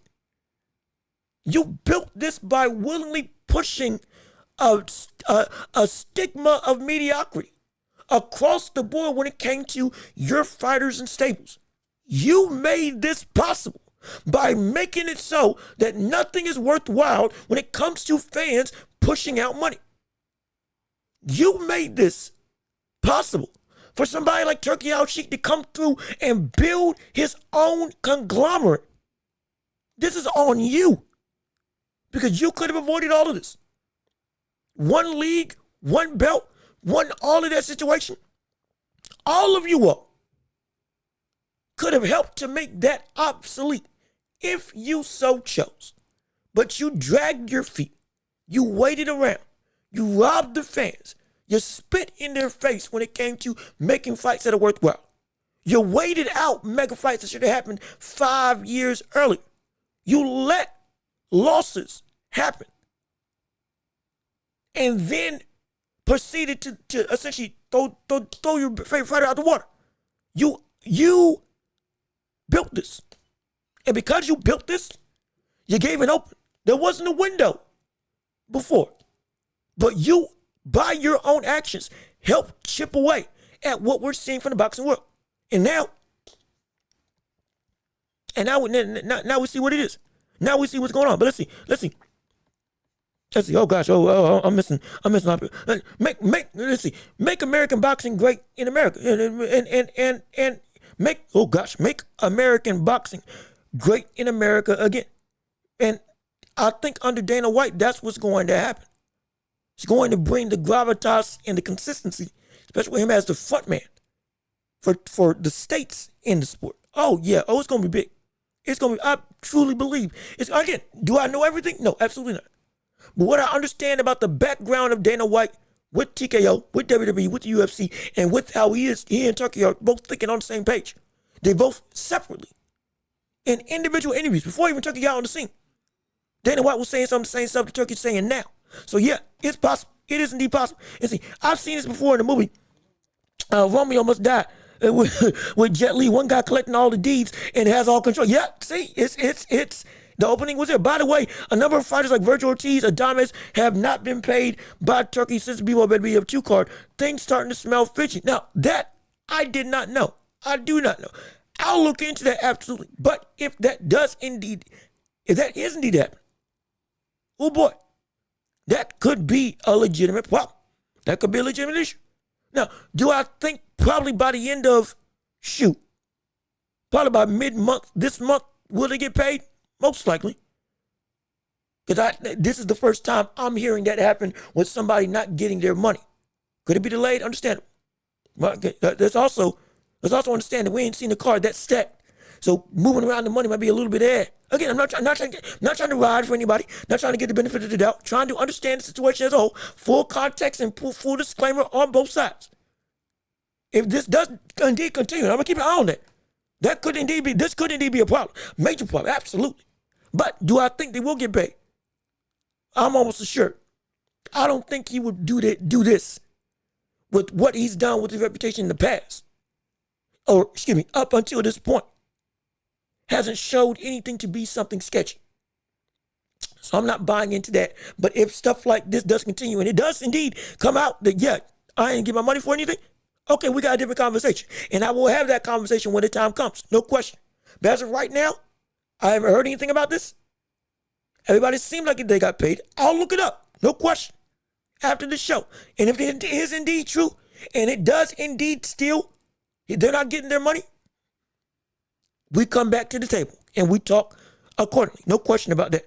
Absolutely. Listen, they had a mega card with Bebo and Better BF and moved into 6,000 seats because 20,000 stadium wasn't selling well. Again, I believe we talked about the stadium seating before on this thing. But see, the UFC can announce week advance to a certain location and it gets sold out compared to boxing has to promote for multiple events. Understandable. But you also got to understand that process was a slow process. That process to get to where the UFC was getting selling out the week of, or a change got made and boom, everybody's still okay with it. Yeah, it's because of we keep talking about appetite. The appetite for the product made the fans loyally want to buy it. And even if the product every card wasn't even great, but it still got sold out because the fans trusted that this was the best that we could get on almost all consistent basis for the UFC. Ever since it's reached its pinnacle, they haven't robbed the fans on the whole of what should be done. The only biggest issue right now is John Jones versus Tom Aspinall. Where is that fight? But outside of that, it's been like pretty consistent. And so let me pay my money. Let me go on and sell out the stadium because it's real. We can believe that this is going to happen. We can believe it's going to be worth the money. Because every other time we get knockouts, great fights, bloody affairs, consistent heart on their sleeve, constant competitive fights with people that make sense. And the people that earn a shot get the shot when it's time to get the shot without any real question. So that's why it was a slow buildup of consistent quality that didn't lead to consistent loyalty. And now they can go, even if they didn't make good cards, people would still sell. But they do always make the best card on average that they can. So people continue to buy the fight. So I like Virgil, but he should have lost against Bojack. Understandable. Like I said, I'm still flip-flopping on that fight. But regardless of which, I hope that rematch still happens right now. I hope so. I still do. Oh my gosh, I wish that rematch would happen. Especially after both of them coming off of wins.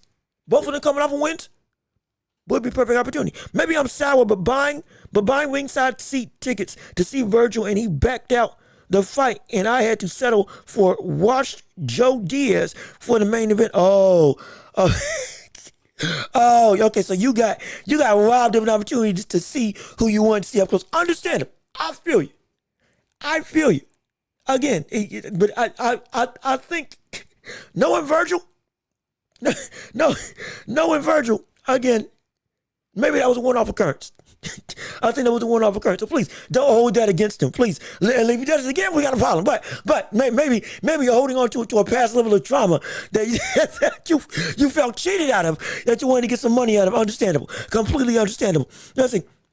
A league with a constant schedule allows for ongoing advertising and money that boxing has never seen on a grand scale. And again, with how boxing has worked, even in the past, it was indeed not necessarily a league, but it was like, how do we say this?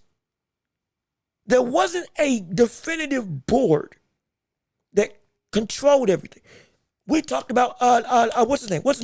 Teddy Atlas wants to do a full-blown boxing commission, one big boxing commission, one league, one belt, one champion, just like what Turki and Dana White are talking about, but on a scale that is kind of separate from all of them. He's already started that petition. He already started that work of getting essentially Congress and the Senate to vote on it. Let's get some consistency and some decorum and some actual guidelines for what the sport should be, how the sport should go. who should fight who, rules and regulations, all that stuff. He's been doing that for 2 or 3 years trying to get that to happen. In fact, longer than that, I think. Pushing for that. That's what this is. That's the model that Dana White has had in the UFC. Now, when it comes to pay, a whole other conversation with Dana White. Really been accused of not paying their fighters. But the model in and of itself, separate from that, has been able to work. Boxing by itself used to have that, though they didn't have a stable, consistent model.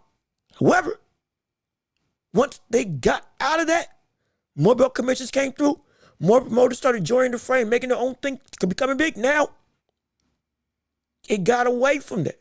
Everybody was on the same page until everybody wasn't. When everybody wasn't, now we see the changes that we see right now. So, that's what. But with this, yeah, this is something that boxing, as in and of itself, has not seen before. They have. I'm telling you, they have. And this could be great. This could really be good. This could really shake up and change the very essence of what we see as boxing from this point forward. What to expect.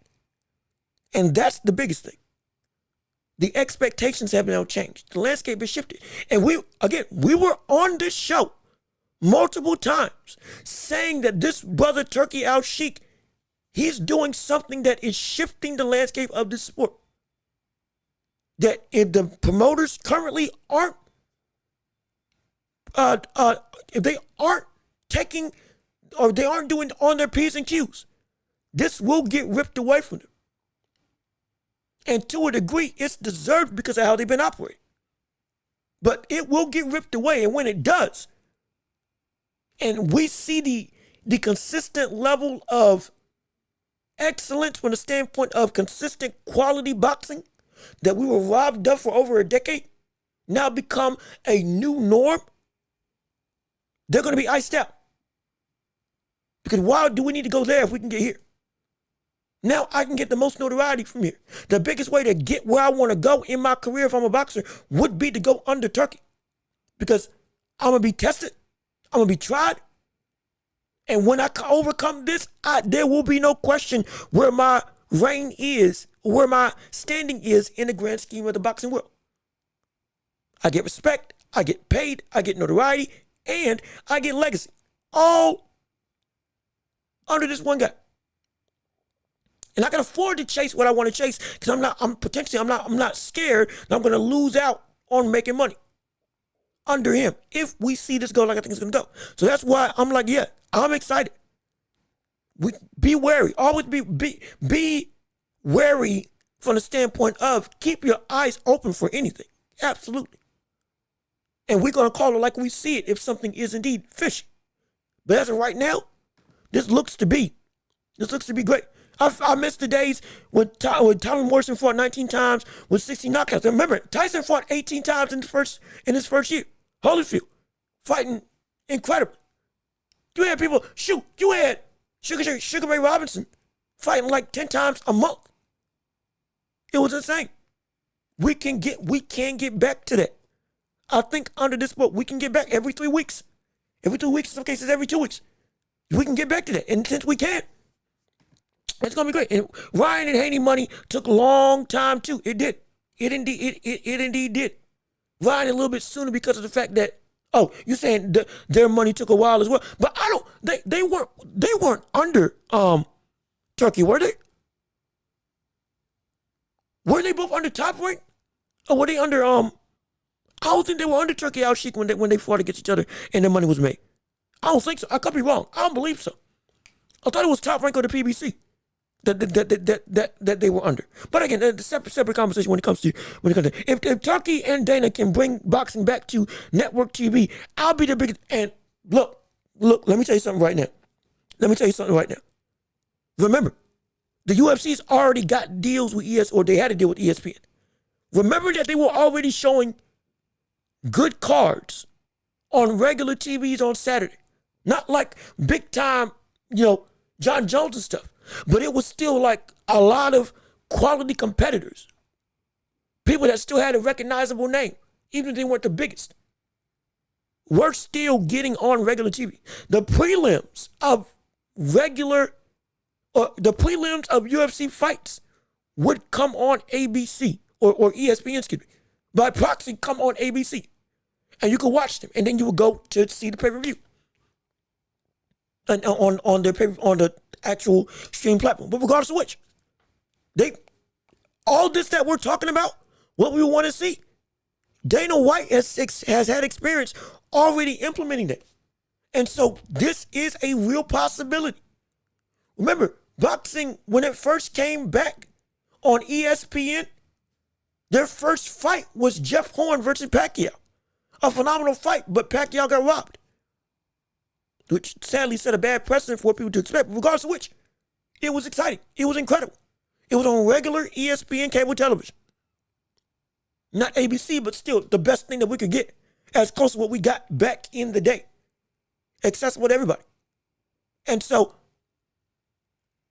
ESPN and other companies, they're looking to see if there's something they can use to put on for sponsorships. The whole thing is making money. Dana knows how to make money.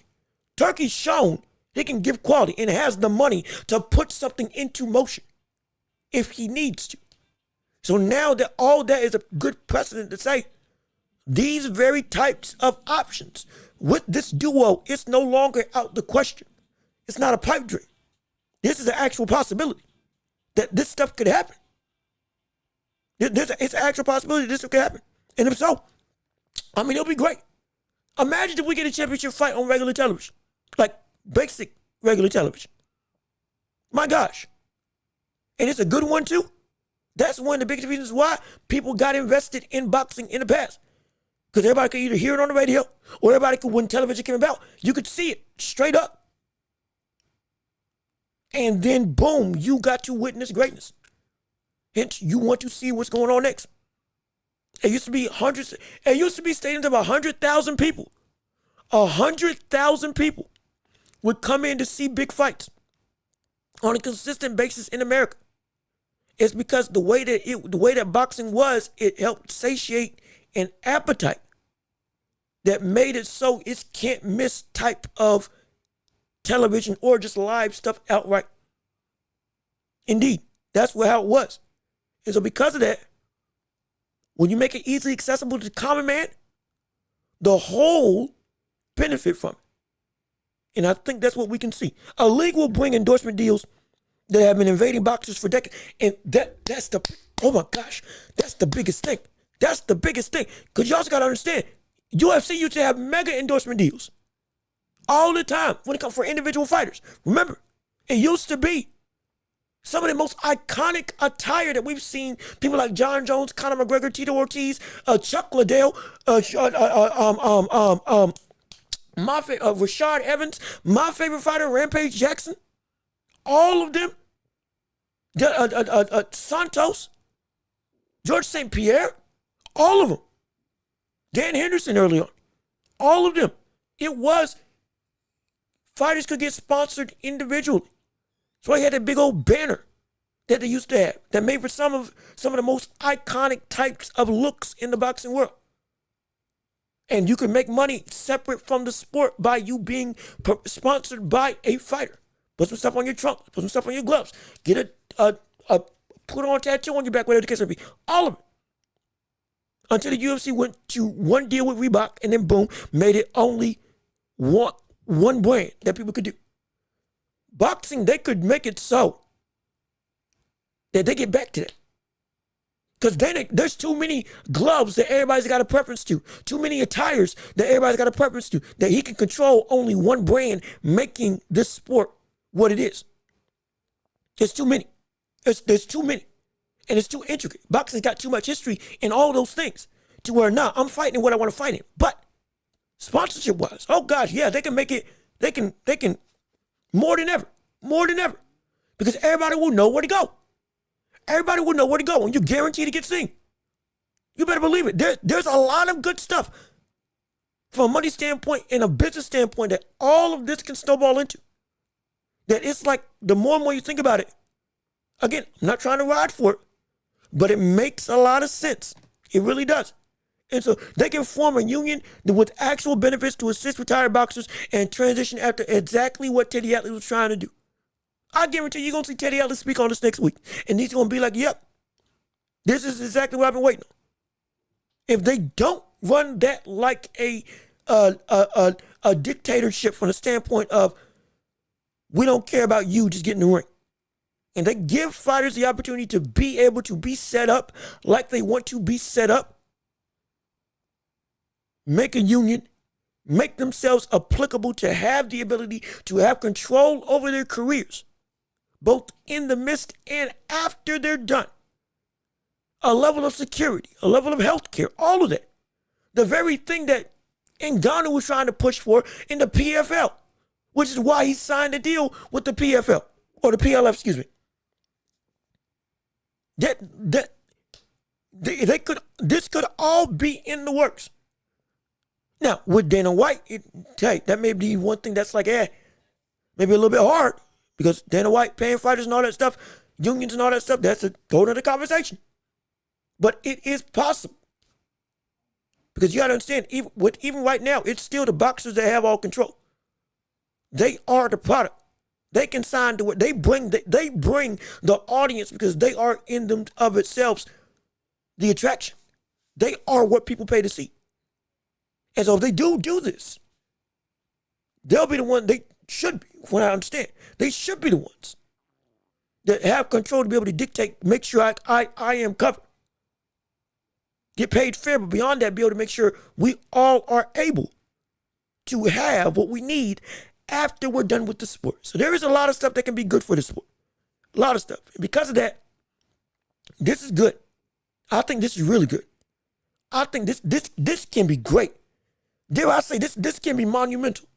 This is one of the biggest steps up to the dream that many people have had to making boxing, at least in America, one of the big three sports in the United States. It's already one of the biggest sports around the globe. We understand it. Europe, Japan, Asia, UK, all of them. It's big over there, absolutely. In the States, no. It's been a struggle over the past decade or so. Now it can come back, and it can be set up to where it is actually built to sustain itself. This could be really, really good for the sport as a whole. And all the stuff about how boxing has been big in America, people don't care, X, Y, Z, all of that with one league, making it easier for people to follow, it could indeed be something that sets everybody up for success, both here in the States and beyond. But specifically here in the States, it can be very advantageous. So keep an eye out, because if this goes the way I think it's going to go, we ain't seen nothing yet.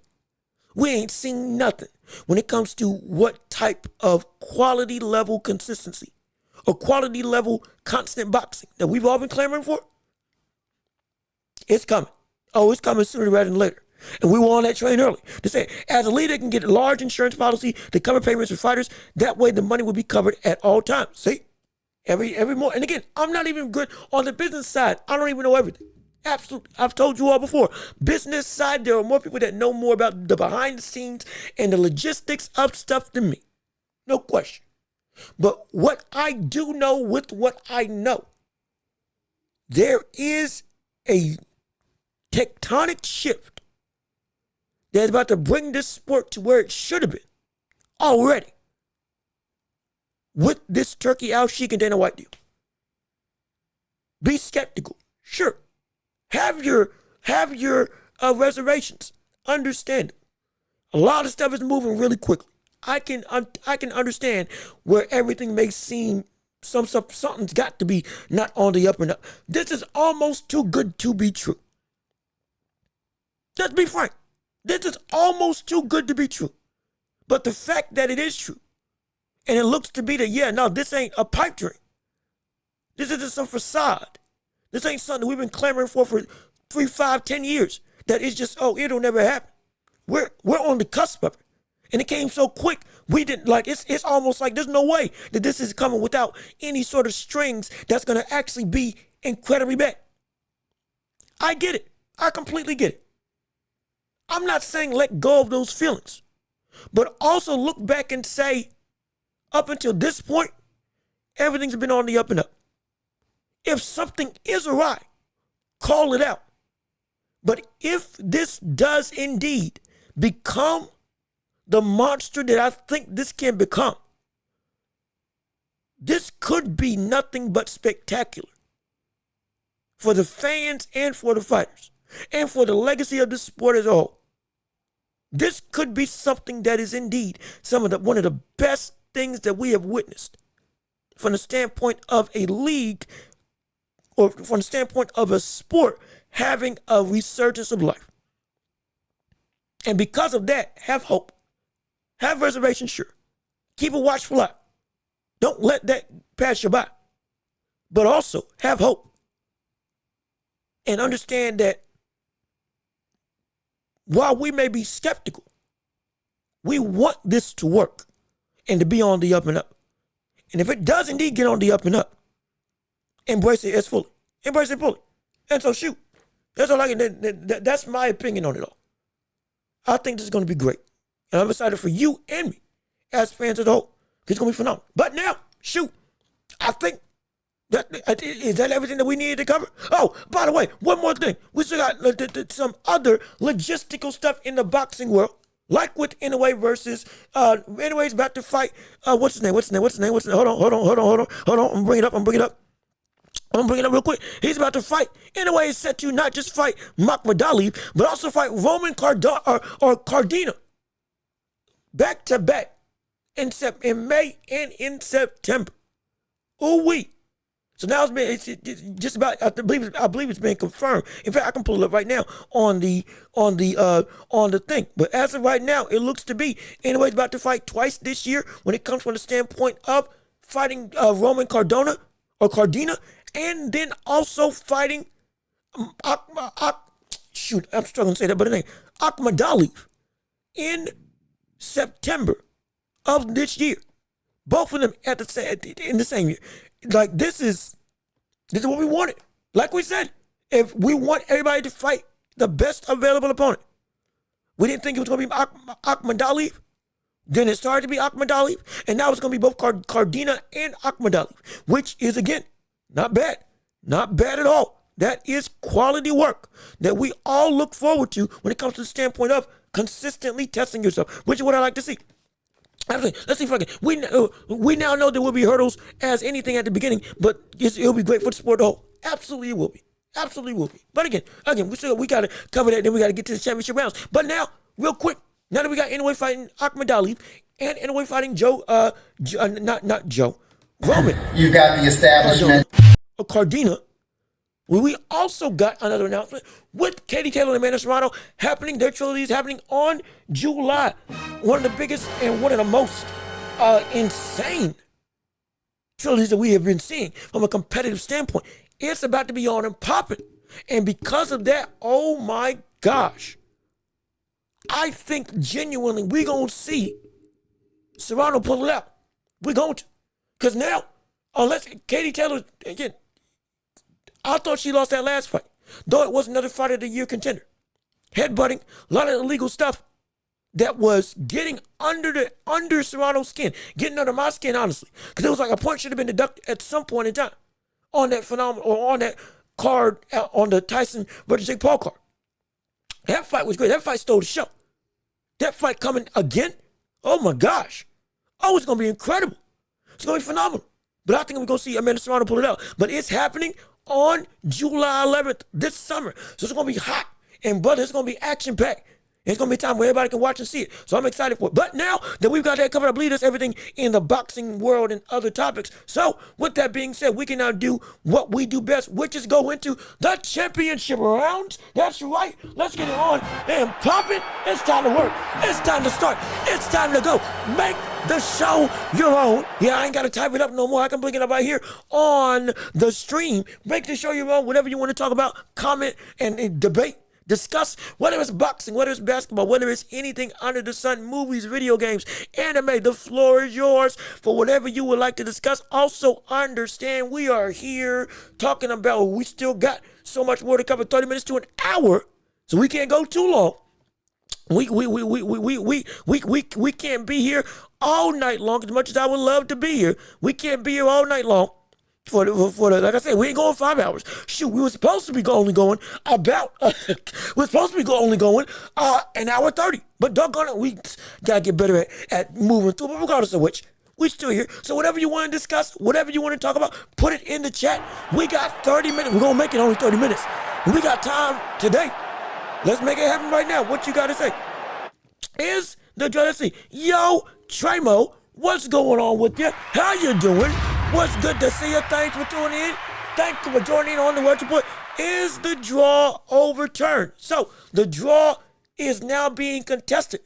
Like I said earlier at the top of the show, Lamont Roach has put in a direct request to go and get that fight overturned. There is grounds for the Tank fight to be overturned from a draw into a legitimate loss and or disqualification. A loss if that need does indeed by the New York State Athletic Commission, if it gets counted as it was a knockdown and that card is wrong and Lamont Roach should be deemed the winner, or it could be deemed a DQ if we do see that Tank getting help from his corner when he went to his corner by getting his face wiped down, which by the rule book is indeed illegal to do in between rounds unless directly given permission by the referee.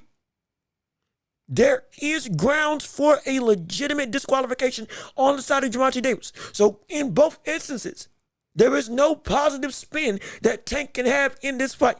It will either be a disqualification or an outright loss, or it'll stay the same and it'll be still seen as a draw. But regardless of which, there is no way that Tank can win this fight. But it could be overturned into a loss by the New York State Athletic Commission. And give it a couple months.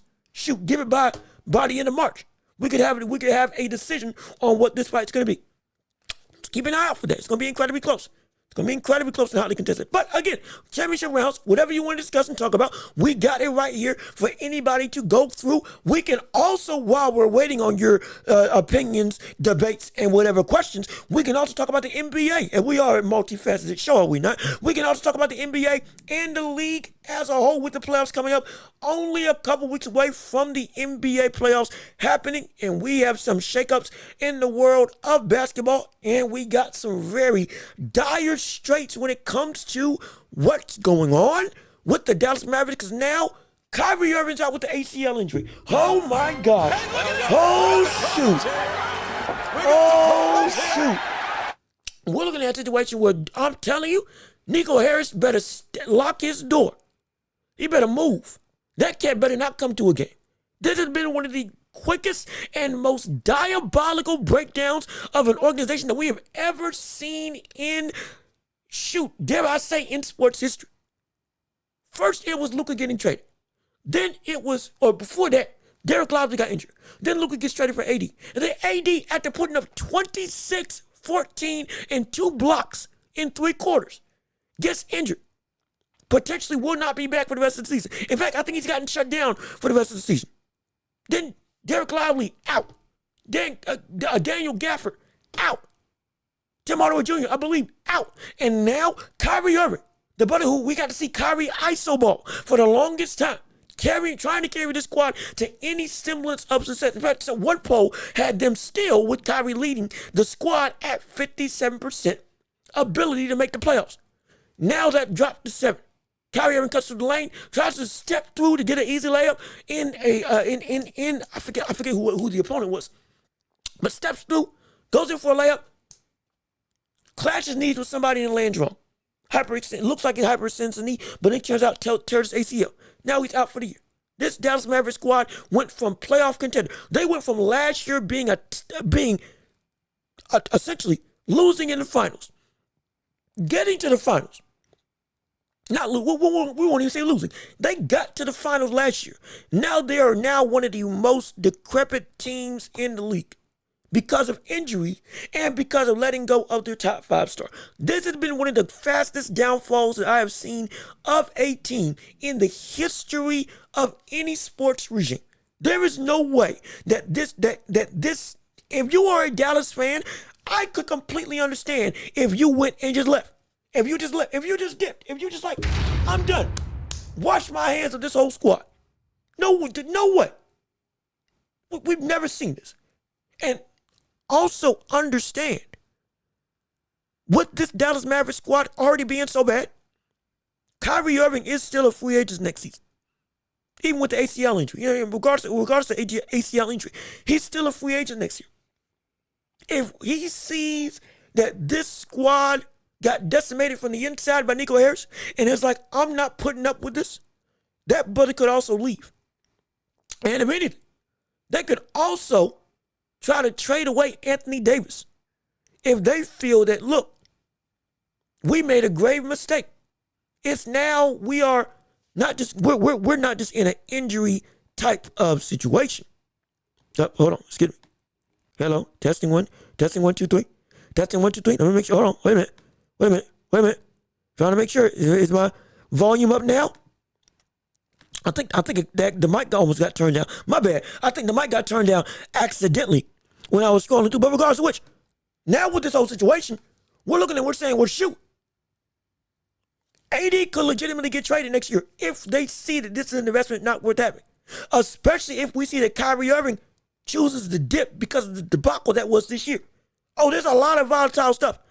But all I know is this organization has been single-handedly decimated. Not because of anything that the players did, but because of the sole ignorance and stupidity that Nico Harris has on this team. I mean, it just baffles my mind. It baffles my mind. And this could be because they're trying to tank this squad in order to get casinos built and move this team to Las Vegas. There is a legitimate possibility that this is what's being talked about in the ethos of the basketball world. This is not just a thing to do just because it's on a whim. This could be genuinely to get this team to tank in value and get this team out of here and going to Las Vegas. Again, rumors.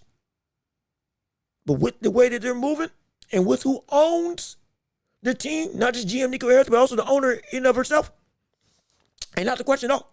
Not the question in the slightest. But also, again, one of the other things in the NBA, shoot, we got OKC, Cleveland. We have the Boston Celtics again looking like they did, looking phenomenal. We just had, I believe, Derek White and Peyton Pritchard put up, I believe both of them put up 40 in their last game. We have one of the more hotly contested playoff races or spots to the finals that we've seen in recent years. Oh, it's incredibly exciting. Grizzlies right now looking like, I believe they are right now, I believe second or third in the Western Conference at this point in time. Zach Edey, along with Jaren Jackson Jr., along with Ja Morant, Desmond Bane, and the entirety of the squad looks to be incredibly tough to beat. But we have to give props where props is due, even with the Nuggets still being in the whole regime, as they always are, with being one of the more dominant squads in the NBA, with the best player in the world, Nikola Jokic, being Nikola Jokic. In my opinion, MVP. But we have to give props to what this Lakers squad has turned into. We don't want to just keep talking about the Lakers. Understand it. We don't want to just keep harping on the Lakers as the only talking point. Again, we have Cleveland, who is looking like a team laden for success. A team that we never thought anything after the LeBron era would be able to be something worthwhile. And all of a sudden, Donovan Mitchell, Garland, Mobley, and Jared Allen have turned this squad into one of the more dominant teams in all of basketball. We get OKC is indeed built for decades of success right now. And already still looking like a finals contender. One of the most complete teams that we've seen, dare I say, in NBA history from top to bottom. And with the ability to trade up to get more stars. Rumor has it they may try to get Kevin Durant back on OKC. Trade away a lot of those picks that they have. And they could still get Cooper Flagg this draft with how much capital that they got. Oh, it's insane. Oh, it's ridiculous. We have all these teams that are set and ready. But we cannot deny that this Lakers squad has done something that we didn't think was possible. Or rather, we can't deny that this squad has done something that I said was possible, but seemed highly unlikely. Be a finals contender. This team is second in the Western Conference. They have gone on almost an 8-game win streak. Before Luka Doncic got there, they had a couple 6-game win streaks. They had already had one of the better defensive squads over the past 15, 20 games before Luka got there. Offense was up kicking to one of the best in the league before Luka got there. Before Luka was there, even when AD was hurt, they were still looking like a completely different team. This squad under JJ Redick has turned before Luka into something serious. Now with Luka, especially now Luka having back-to-back, or we averaging 30 over his last 4 games. Roughly averaging 30 over his last 3 or 4 games. Since he's gotten his legs back together. Oh, shoot. This further proves my point. Darvin Ham was never the problem. It was always, I'm sorry, the Lakers were never the problem from a roster standpoint. On the whole, it was always Darvin Ham that was the catalyst for this team's failure. Never their success. Even their success was only built by their players, not because of him. Now, JJ Redick got defensive schemes, switching, legitimate use of length and size that I said that they had 2 years ago. The actual ability to play small and still be effective. They had that 2 years ago. And even without having a legitimately good center, they are still one of the most swarming teams on the defensive end that turn into fast break opportunities that this league has to offer. Oh, they are built to be something spectacular. And LeBron right now is still playing like the best player out there. He just won Conference Player of the Month at 40 years old. That's not logical. That's not possible. That's not feasible. That should not happen. That physically should not be happening. There is no way anybody thought that would be even remotely applicable. But it happened. But I averaged 29-8 this month. Are you kidding me? I'm telling you, forget GOAT conversation. Forget who's the greatest. Forget all that. We don't need to have that talk right now. That's a whole nother conversation. Strictly understand, without comparing anybody to anybody, without trying to vouch for Jordan or vouch for LeBron, whatever side of the argument you feel, regardless of whether you want to go and compare eras, compare decades, doesn't matter. Witness what we see right now and just take a step back and understand we are never going to see this again. I don't care where you value LeBron. I don't care whether you hate LeBron. I don't care whether you love LeBron. I want you to take a step back and physically think to yourself. Quantify what you're witnessing from the standpoint of LeBron James. LeBron James on the Lakers is second in the West. Right now is the NBA Player of the Month. It's averaging 29. Average 29 last month. Just put up insane numbers this last game. It's playing defense. It's still facilitating. It's still dominating every single player in the NBA right now at 40 years old. This isn't glaze. This isn't me trying to hype up somebody or another. This is legitimate awe and wonder from a man who has legitimately beaten the test of, stood the test of time. LeBron James has beaten the test of time. He is on his way to beat the test of time. He could legitimately be the only player that we see retire, not because he can't play, but because he just doesn't want to play anymore. There's a difference. There is a difference. He could be the first player, and it's insane. That's what we're witnessing right now. Forget trying to vouch for whose era is better, what level of greatness is or isn't applicable. We are looking and we're saying this is a type of sentiment that we have never seen before from the standpoint of just peak. He's got 6 types of peaks. He's improved to a shooter that we never thought he could even aspire to be. He is shooting almost above 55% from the field, and he's shooting 40+% from 3. This is not normal. This is not normal at all. Forget go conversation. Strictly on what we're witnessing. This is not normal. This is not normal. And because it's not normal, I don't want you or me missing out on what this is, which is true awe and wonder. It's incredible. I'll be remiss not to say that. Let's see. No free agent or top players will want to play for the Mavs till ownership changes. I promise you right now, ownership has shot themselves in the foot so bad. They are, in 1 year, they've gone from being one of the most respected franchises in basketball to turning into genuinely one of the worst franchises that this league has seen. I'm so serious. One trade messed up the entire reputation that Mark Cuban and others had laid it, that Dirk Nowitzki had laid it, that Luka, when he was there, had laid it for this team. Single-handedly. We are seeing levels of disdain from fans that we haven't seen since James Dolan owning the Knicks. Since old buddy owned the Washington Commanders, formerly the Redskins. That we have never what was his name? Guy who owns owner of Commanders. Who was it? Who was it that owns the Commanders? Hold on, give me 1 second. Hold on. Not Joe Harris.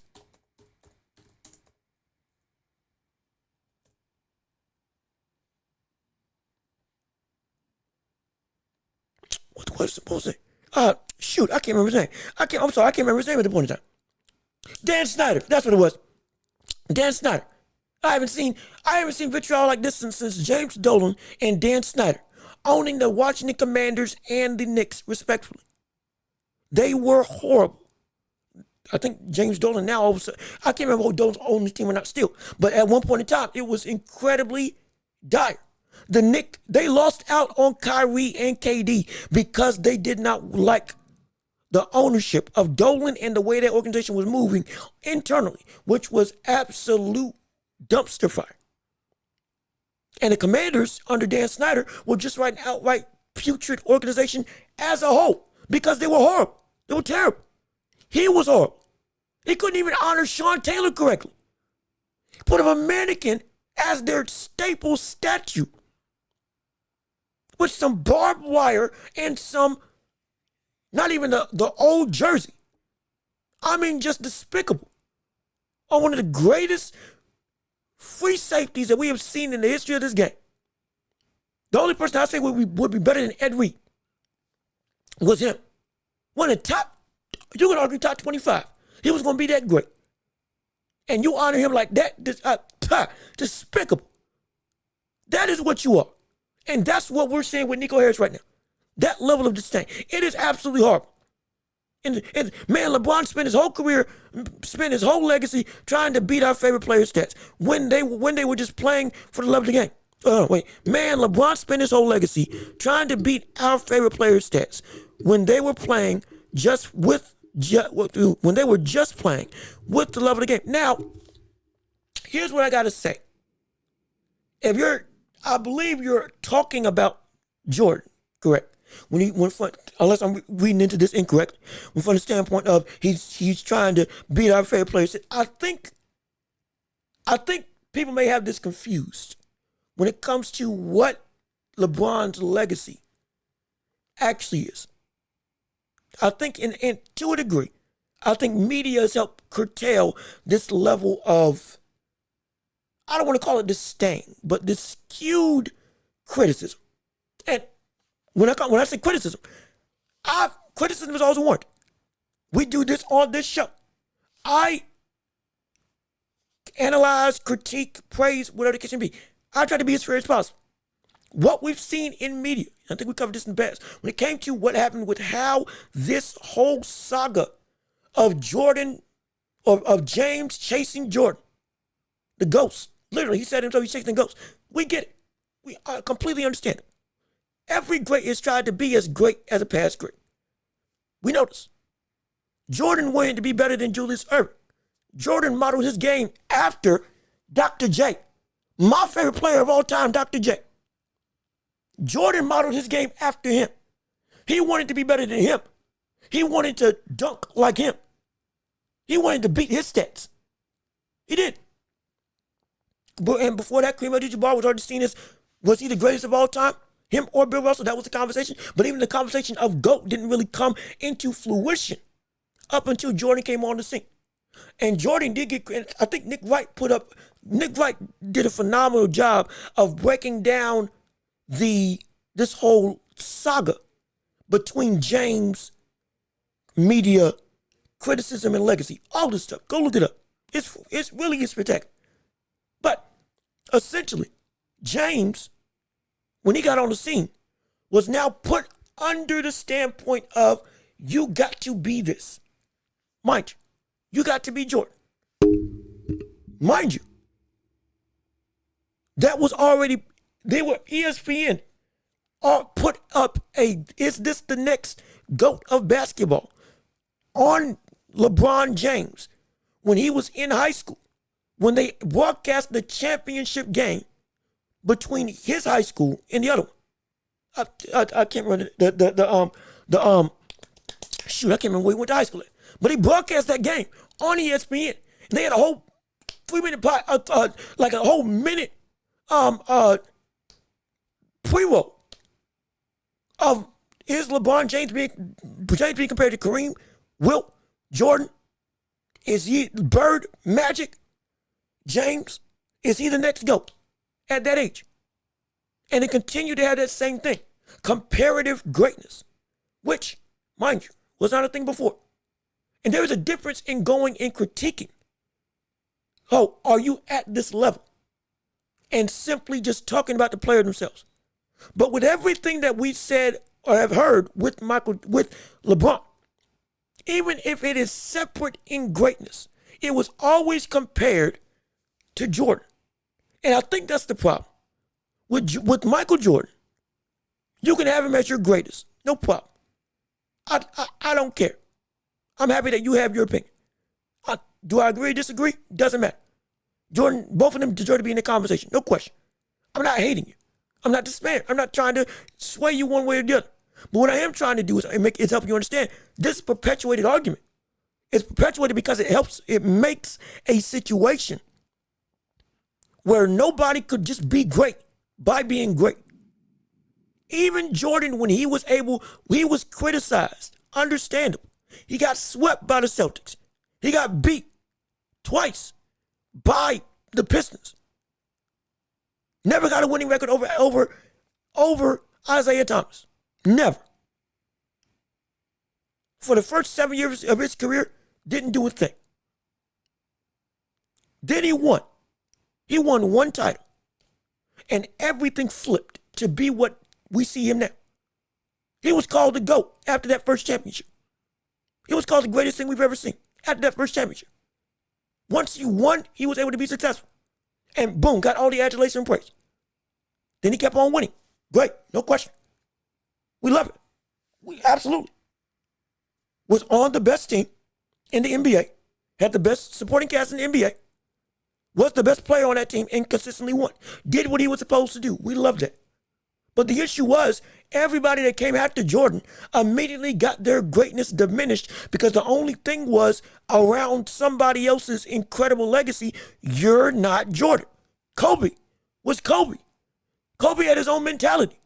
Kobe was more driven to the game than Jordan ever was. Let's be perfectly honest. And I'm not saying that because I'm trying to be mean. I'm saying, and from the standpoint of taking care of your body, dedicating your life to this game, Kobe legitimately was more crazy than Jordan. Jordan would push hard, sure. Jordan would fight in practice with people, punch me. I get it, but he was also out drinking, smoking, gambling, doing all this crazy stuff, partying. He was. I'm not trying to hold that against him, but I'm saying Kobe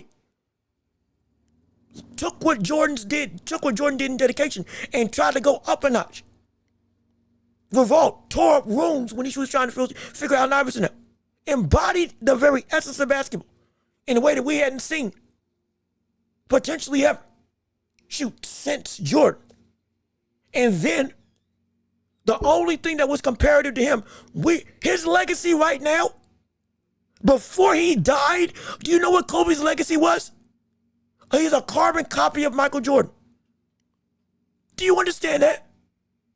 Kobe Bryant, his legacy before he died was you are a copy of Jordan. You're great, but you're not the real thing. That's how we were talking about Kobe Bryant, which is preposterous. It's ridiculous. One of the greatest players ever. 9-time all-defensive. Should have had more than just one MVP. Averaged 35 one year. Scored 81 points. Was the epitome of excellence and dedication. Broke down the game to a microscopic level. Literally lived and died for this sport of basketball. Lived and died for this sport of basketball. Him and his daughter, Sally, and everybody else who died in that tragic, absolutely horrible plane crash. And his legacy before he died was that you are a carbon copy of Jordan, but you'll never be the real thing. That type of, that's not even comparative, that's not even comparing greatness. That's just you holding something above somebody. That's you, you are putting a cap because you are, it's not comparing in terms of, oh, you're doing stuff like him. It's comparing to bring somebody down. You're not as great as him. Just like we see in boxing. That's what's happening. And because of that, it's like, that's the same thing that's happened with LeBron on an even more scrupulous level. And it's a shame. It's a shame. Because now, just what we're witnessing right now, even when they talk about it on ESPN and others, it is still, whenever they talk about LeBron's greatness or anybody's greatness, it's either compared to Jordan or you're not at Jordan's level. Stephen A. Smith literally talked about how LeBron is the GOAT of longevity. He's still not at LeBron's peak, or he's still not at Jordan's peak, but everything about LeBron's legacy has been it's great, but everything about Kobe's legacy was it's great, but everything about all these people, every great now is they're great, but they're not Jordan. And that simple logic, and I call it simple because it is so simplistic, it's idiotic. That simplistic type of logic is so detrimental to this game that we love, that there is no wonder that Ant doesn't want to be great or doesn't want to be the face of the league. There is no wonder that it is a problem for people to get invested in players when everybody is only saying that the past era is the only era that matters in basketball. And nothing that you do now, no matter how many records that you break, no matter how much insane type of stuff that you do, no matter how much you evolve as a player, no matter how much the game evolves in and of itself, no matter how much you can accomplish, you're not them. And if you don't reach this minute level of greatness, you are just, it's going to be you're great, but, and there shouldn't be a but behind anything when we're talking about how good and phenomenal we're looking at the league. It shouldn't be, but it is, because that's how we are talking about it. And that's a problem. It's a problem. Nick's one of the biggest LeBron gobblers in the media. Again, true. I get it. I completely understand. Again, I'm using him as a reference because of the way he broke down comparative greatness goes beyond just LeBron. I'm not trying to ride for LeBron. I talked about how this is something that it's good to call it out. What he's doing, incredible. Lakers success, incredible. I talked about the Cavs. I talked about OKC. Talked about Shai Gilgeous-Alexander. I talked about the Bucks, how they came back from doggone an abyss that we thought was going to be this season, and all of a sudden they're looking back to the strength of what we saw with Giannis and Dame, what they can be as a duo. Great.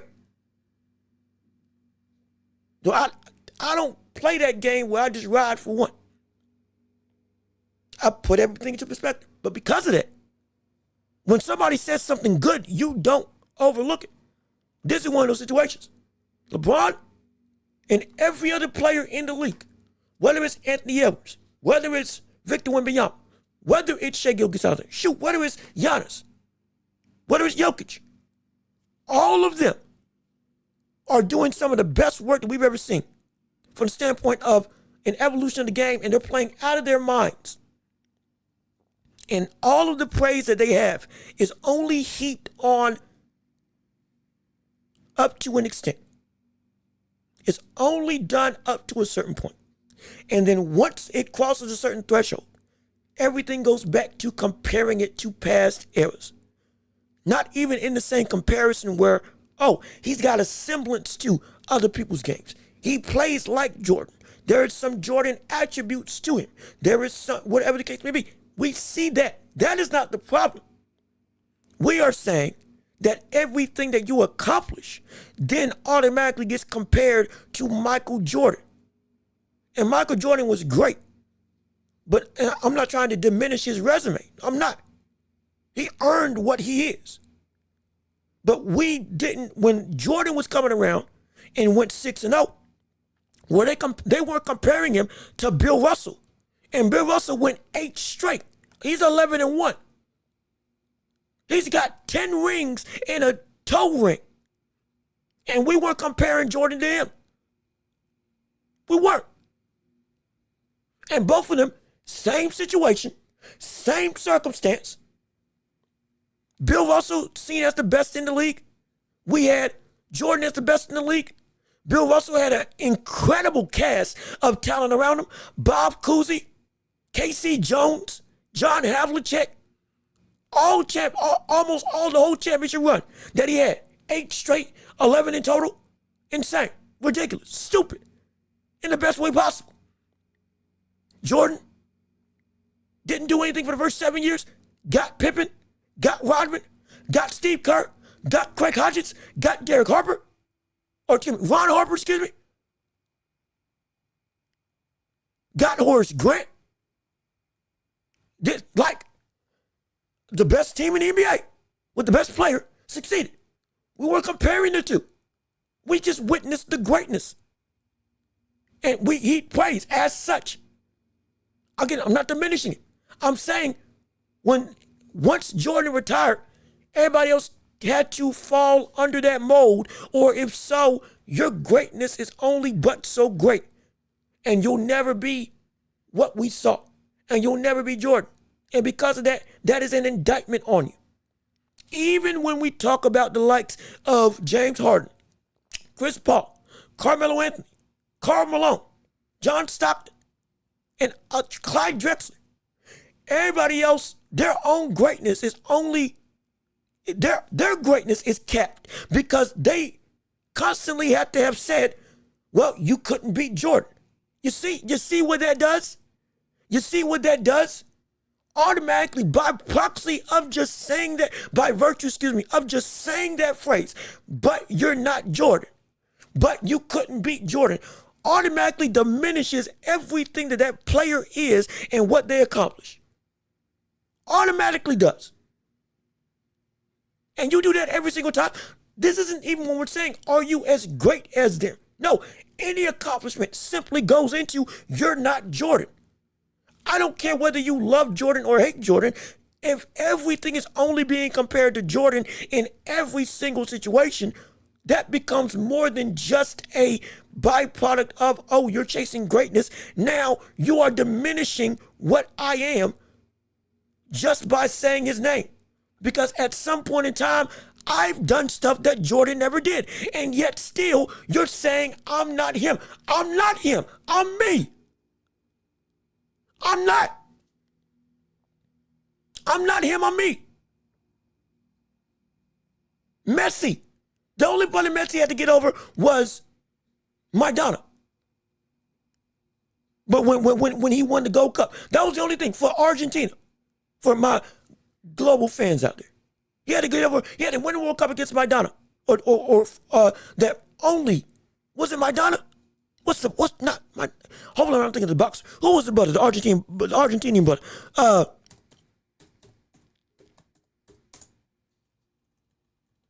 Argentina,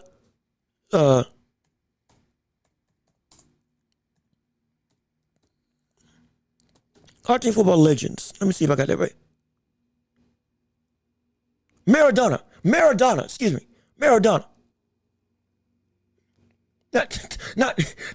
Not Madonna. Maradona. Maradona. Excuse me.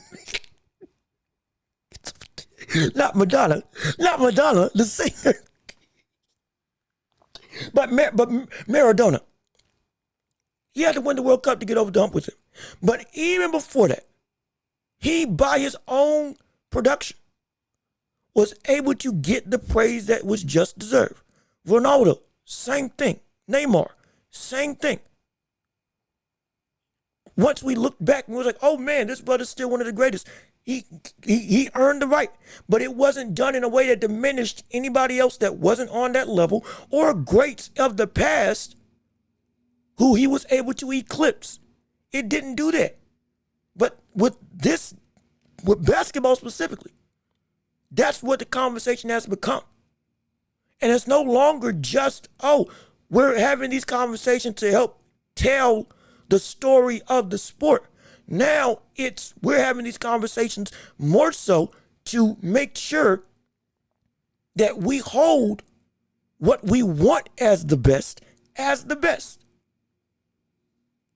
And anybody who tries to be great, automatically you're going to get docked because you're not Michael Jordan. And I'll ask you this. Oh, also, let me see. Hold on, we got people. Let's see. What's up with the Elimination Chamber, bro? Oh, yeah. We talked about it yesterday. You might have missed it. We talked about it yesterday. He went. We got to see Cena win, and then we got to see him turn heel. It's like, what? Also, in a couple weeks, John Cena's about to come back through. Right decision. And now we got Io Sky again becoming women's world champion. Going to face Bianca Belair, the Raw after. Oh, shoot. We got ourselves a card. I can't wait to see who Cody gets to try to team up, because now that we see Cena with The Rock, it's going to be like, who teams up with Cody now? Will Roman team up with Cody? Huh? Will we see Jacob Fatu potentially team up with Cody? We already did a whole fantasy booking of what happened with the last thing, with potentially having the likes of Jacob Fatu, Roman, Orton all join the likes of Rock. Potentially that could happen. Who knows? Cavalcade of villains, just incredible. But it could also be the complete opposite. There's a lot on the line. But we did cover it last week, but I'll cover some more after. But let me see. Did you know Messi was genetically, well, I don't know nothing about that. I don't know. He plays like it. The doggone, I don't know about, I ain't never seen a genetically enhanced 5'6", 5'6", 5'5" player, from what I know. But he plays like it. My gosh, he plays like a god. He plays like a god.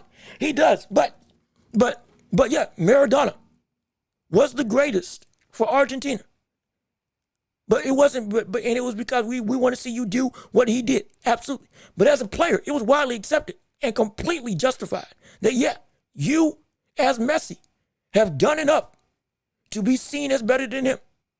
If you do this, it takes you over the top, no question. And for the fans of Argentina as the country, okay, cool, I feel you. But as the sport saw, he did what he needed to do. And with others, they earned their place in greatness. And it's not really diminished. It was only praised. That's the truth. Nobody praises the players of today. They only compare to prove a point. They only compare. Every time somebody gets a semblance of greatness, it's always they're not Jordan or Kobe. Kobe wasn't able to be great by himself because he was always being compared to Jordan. Yes, though Jordan was indeed the man he was trying to be like and beat, he still became his own and should have been appreciated as such. But even with him, every turn, it was, nah, you are just a copy of the true great. Who do you think you are to be trying to be like him? Shame. By the end of his career and by the end of his life is when he finally got the praise that he deserved. But outside of that, no, we lived through it. Y'all lived through it. We're not going to do with Richard this history. We saw this. This is what he did. This is what happened. And so, yeah, he's given super serum treatment as a youngster. He was supposed to be a dwarf. Well, shoot, that's news to me. My gosh. If that is the case, well, Give me some of that. If that's the case, let me get that serum. I want to be a real life Captain America. If that is the case, again, I don't know. But if that is the case, shoot, hey, I wouldn't mind taking me some of that. Send me to some shady factory out in Istanbul. Who knows? And then let me get some of that. Who knows? You'll see me coming out. You'll see me. You'll see me coming out looking like Luke Cage out here.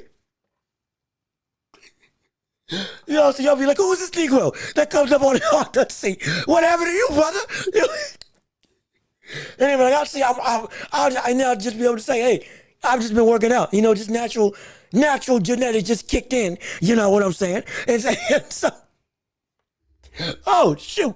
But again, to digress, all of this is to simply say, when we're looking at greatness in basketball, and greatness as a whole, but specifically when it comes to basketball, I'm not having a conversation on who's the GOAT. I'm not having a conversation on Jordan versus LeBron. I'm not having that conversation for this topic.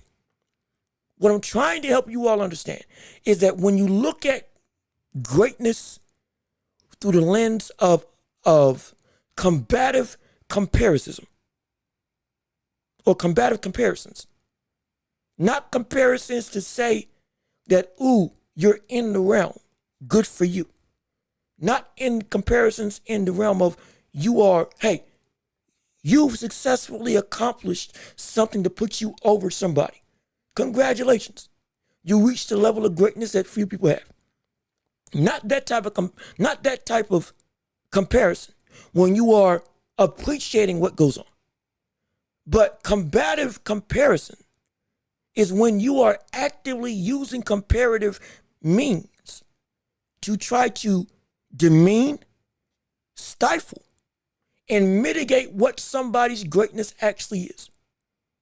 Not in the vein of to hold them to a level of standard, but in a vein of to hold them back instead of propping them where they aptly should be. That's where the problem lies. You can have your opinions about who's the GOAT. You can have your opinions about all-time greatness. I have no problem with that. What I do have a problem with is if you use greatness to try to hold somebody down as an aggressive and combative way. Not as a means just to say, yo, this brother's good. Is he at this level? Okay, he could be or could not be. Or he is, or he isn't. But my gosh, if he keeps trucking, he can get there.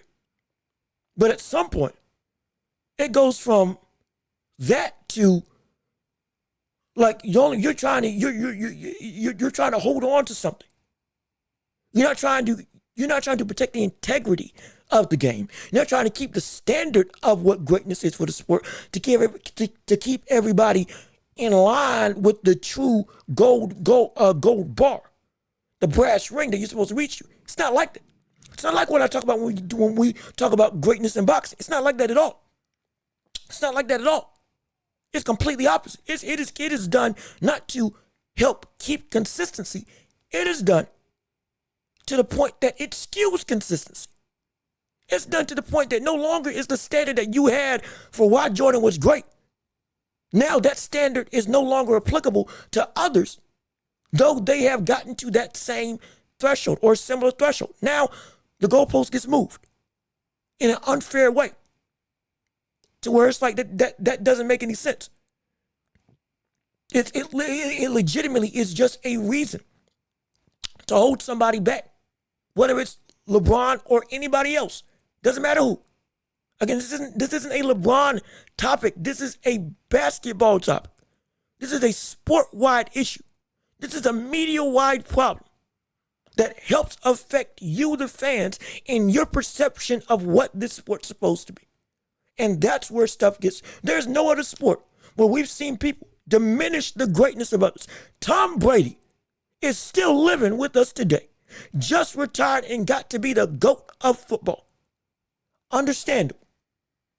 He's in that, or at least he's in that same conversation with him, Reggie White, Lawrence Taylor, and others who have paved the way for the sport. Barry Sanders, Emmitt Smith, all of them. Walter Payton, he's at least in that conversation. Dan Marino, as a quarterback, people say he's the greatest. No problem. Completely earned that right.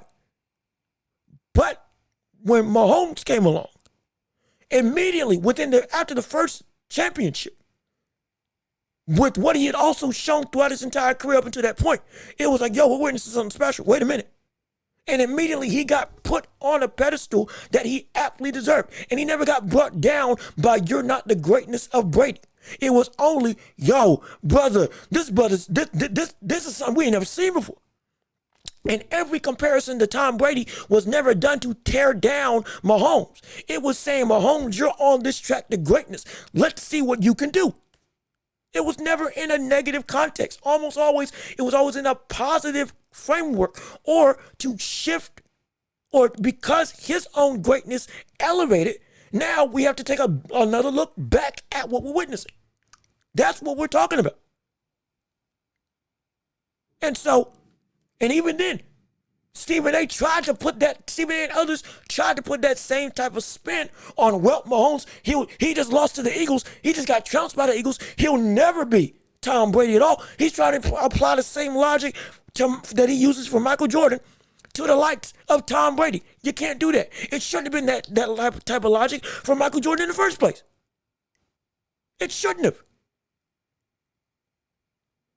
And for Tom Brady, he's not even trying to say that Mahomes will never catch me. He's not doing that. No other analyst is doing that. Stephen A. and others hold past greats at a standard and then use that standard to try to push other greats down and limit what you can be, instead of leaving them to be able to be what they can be and then properly assessing them when comparing them to greatness, but not doing it in a demonstrative way, but in a edifying way. There are two ways to do it, and every time is always the wrong one. When it comes to Michael Jordan and anybody who chooses to be great in this era of basketball, they're trying to do the same thing with football, and I hope that never happens. I hope that never happens. I hope and pray that never happens. But this is the problem. It's not a LeBron topic. It's not a Jordan topic. This is a sport issue that is really bad in basketball. But on the whole, it can leak out, and it can be a mad problem. It can be a mad, very, very bad problem. I think that there's bias depending on which generation we grew up in. For instance, I still think Reggie Miller is greater than Steph Curry. And hey, you grew up in the era, I fully understand. Now, I think that's wrong. But regardless of which, whoever you like, you can compare the two without trying to mitigate the greatness of it. You can still think that Reggie Miller is better than Steph Curry.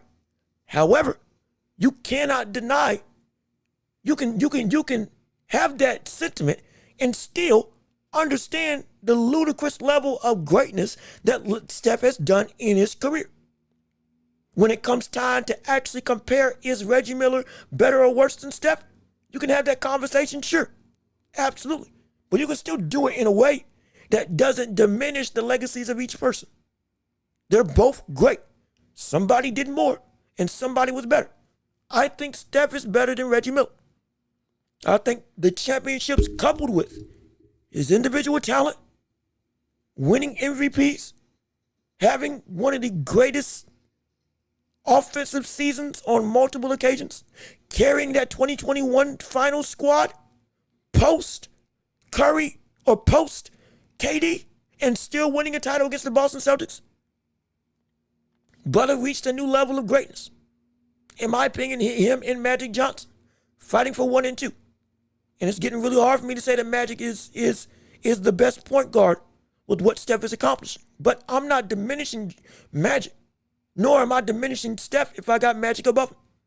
It's not about who you have. It's about how you value each person. You can have your bias. You can have your favorites, but you cannot use that as a means to just completely degrade what the others are indeed doing. You can't. Indeed, you can't. You just cannot. It is not possible that you can say that you are indeed a pundit, an expert, a real fan of what this sport has to offer, and then you opt to do the very thing that makes sports incredibly bad, which is, again, combative comparison. It is a problem. It's a major problem. You can't believe it. Again, I think there's a pretty sound argument. Yeah.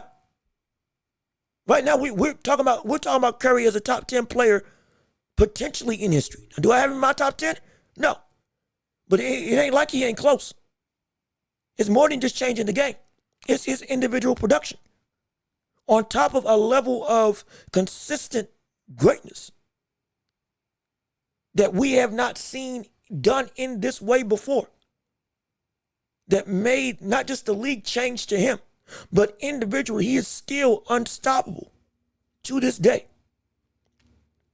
and has been able to separate himself consistently from the rest of the pack of his current NBA peers for over a decade plus. It's like, yeah, I think it is well in my reason to have Steph above Reggie Miller and have him in that top 10. Again, there's no disrespect to Reggie Miller. It's just, yeah. I thought you said Curry might be greater than Magic. I did. I said right now, it's him and Magic are the two best point guards in history in my estimation. In my current estimation. And then with that championship in 2021, as well as what we've seen him do for the whole of his career, and even right now, it's getting real tough for me to put Magic at one anymore. Not because Magic ain't great, but this is like as much of a game changer as Magic was as a passer. Steph Curry is that same game changer as a shooter. Regardless of who you value as more as greater or not, that is unknown. That is irrefutable.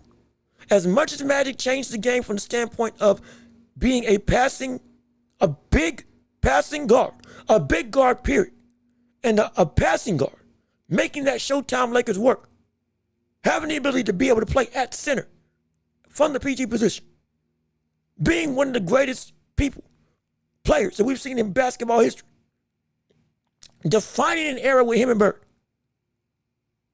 I would have loved to see Magic in his prime with this squad against Jordan in his prime, instead of Jordan playing against a Magic without Kareem and a Magic that's getting ready to get out of here from the standpoint of the NBA world. I would have loved to see that. But regardless of which, the greatness of Magic is undeniable. You can argue he's still one of the top 10 players in history today. Many people haven't been on that list today, and justifiably so. Oh, he was a spectacular player. I just feel that with Steph, he is right there with him. I think he's right there with him. Both of them dominated the game in two different ways. I'm not comparing how their play styles were. They're vastly different. But my gosh, it's like, I haven't seen somebody beyond just the shooting, the full offensive array that Steph has at his disposal. Because both of them weren't great defensively. Magic and Steph. Both of them weren't great defensively. But the full offensive array that they have is both incredible. But Steph, it has reached a different tier. On top of what he has been able to do off ball, his IQ for the game, his gravity and what he can do with said gravity, his ability to still be a great passer. And then once he sees one go in, he can go from shooting, 1 for 8 to ending the game with 35. And to be so demonstrative, he in and of itself is a momentum shift. I have never seen a concept where somebody is momentum shift as a concept versus as a person are two different standpoints of greatness. LeBron has reached that level of greatness where he as by himself is a momentum shift. Jordan is a momentum shift. Jokic right now is getting up to that standpoint where by himself he's a momentum shift. He is the concept. Not he can play in the concept. He is the concept of momentum. Steph is that same thing. And I'm not saying that Magic isn't, but to this degree, it's tough. Boy, it's tough.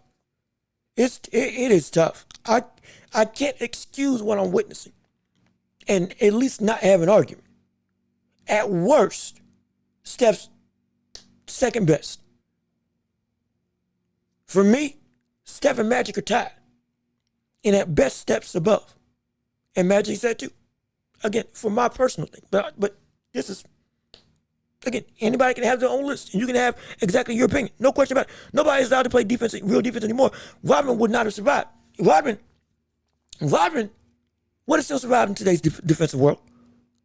He would just be another version of Draymond Green. A lot of texts, a lot of off-court problems, defensively a monster, offensively even worse than what we see with Draymond Green. Oh, he could have played today. He could have. It just would have been, again, a more stringent role. But as a defender, especially young Dennis, oh gosh, young Dennis could play today. He'd just be a dominant defensive player and an instigator and getting texts, getting thrown out of games. He'll probably have to shape up and not just go on a whim and leave the team outright without saying a word. Go on the party with, what was it, Carmen Electra, and then coming back up, okay, I'm ready for game 3 of the finals. Now, he wouldn't be able to do that, but he would be able to play. He would still be able to play. But defensively, the rules are different. People can still play defense. Kawhi is still a phenomenal defender. We've seen what the Lakers are doing right now when it comes to being a sound defensive squad. What the Cavs are doing right now is a sound defensive squad. What the Celtics are able to do as a defensive squad. Physicality is different. Defensive concepts and execution are better today than they were yesterday.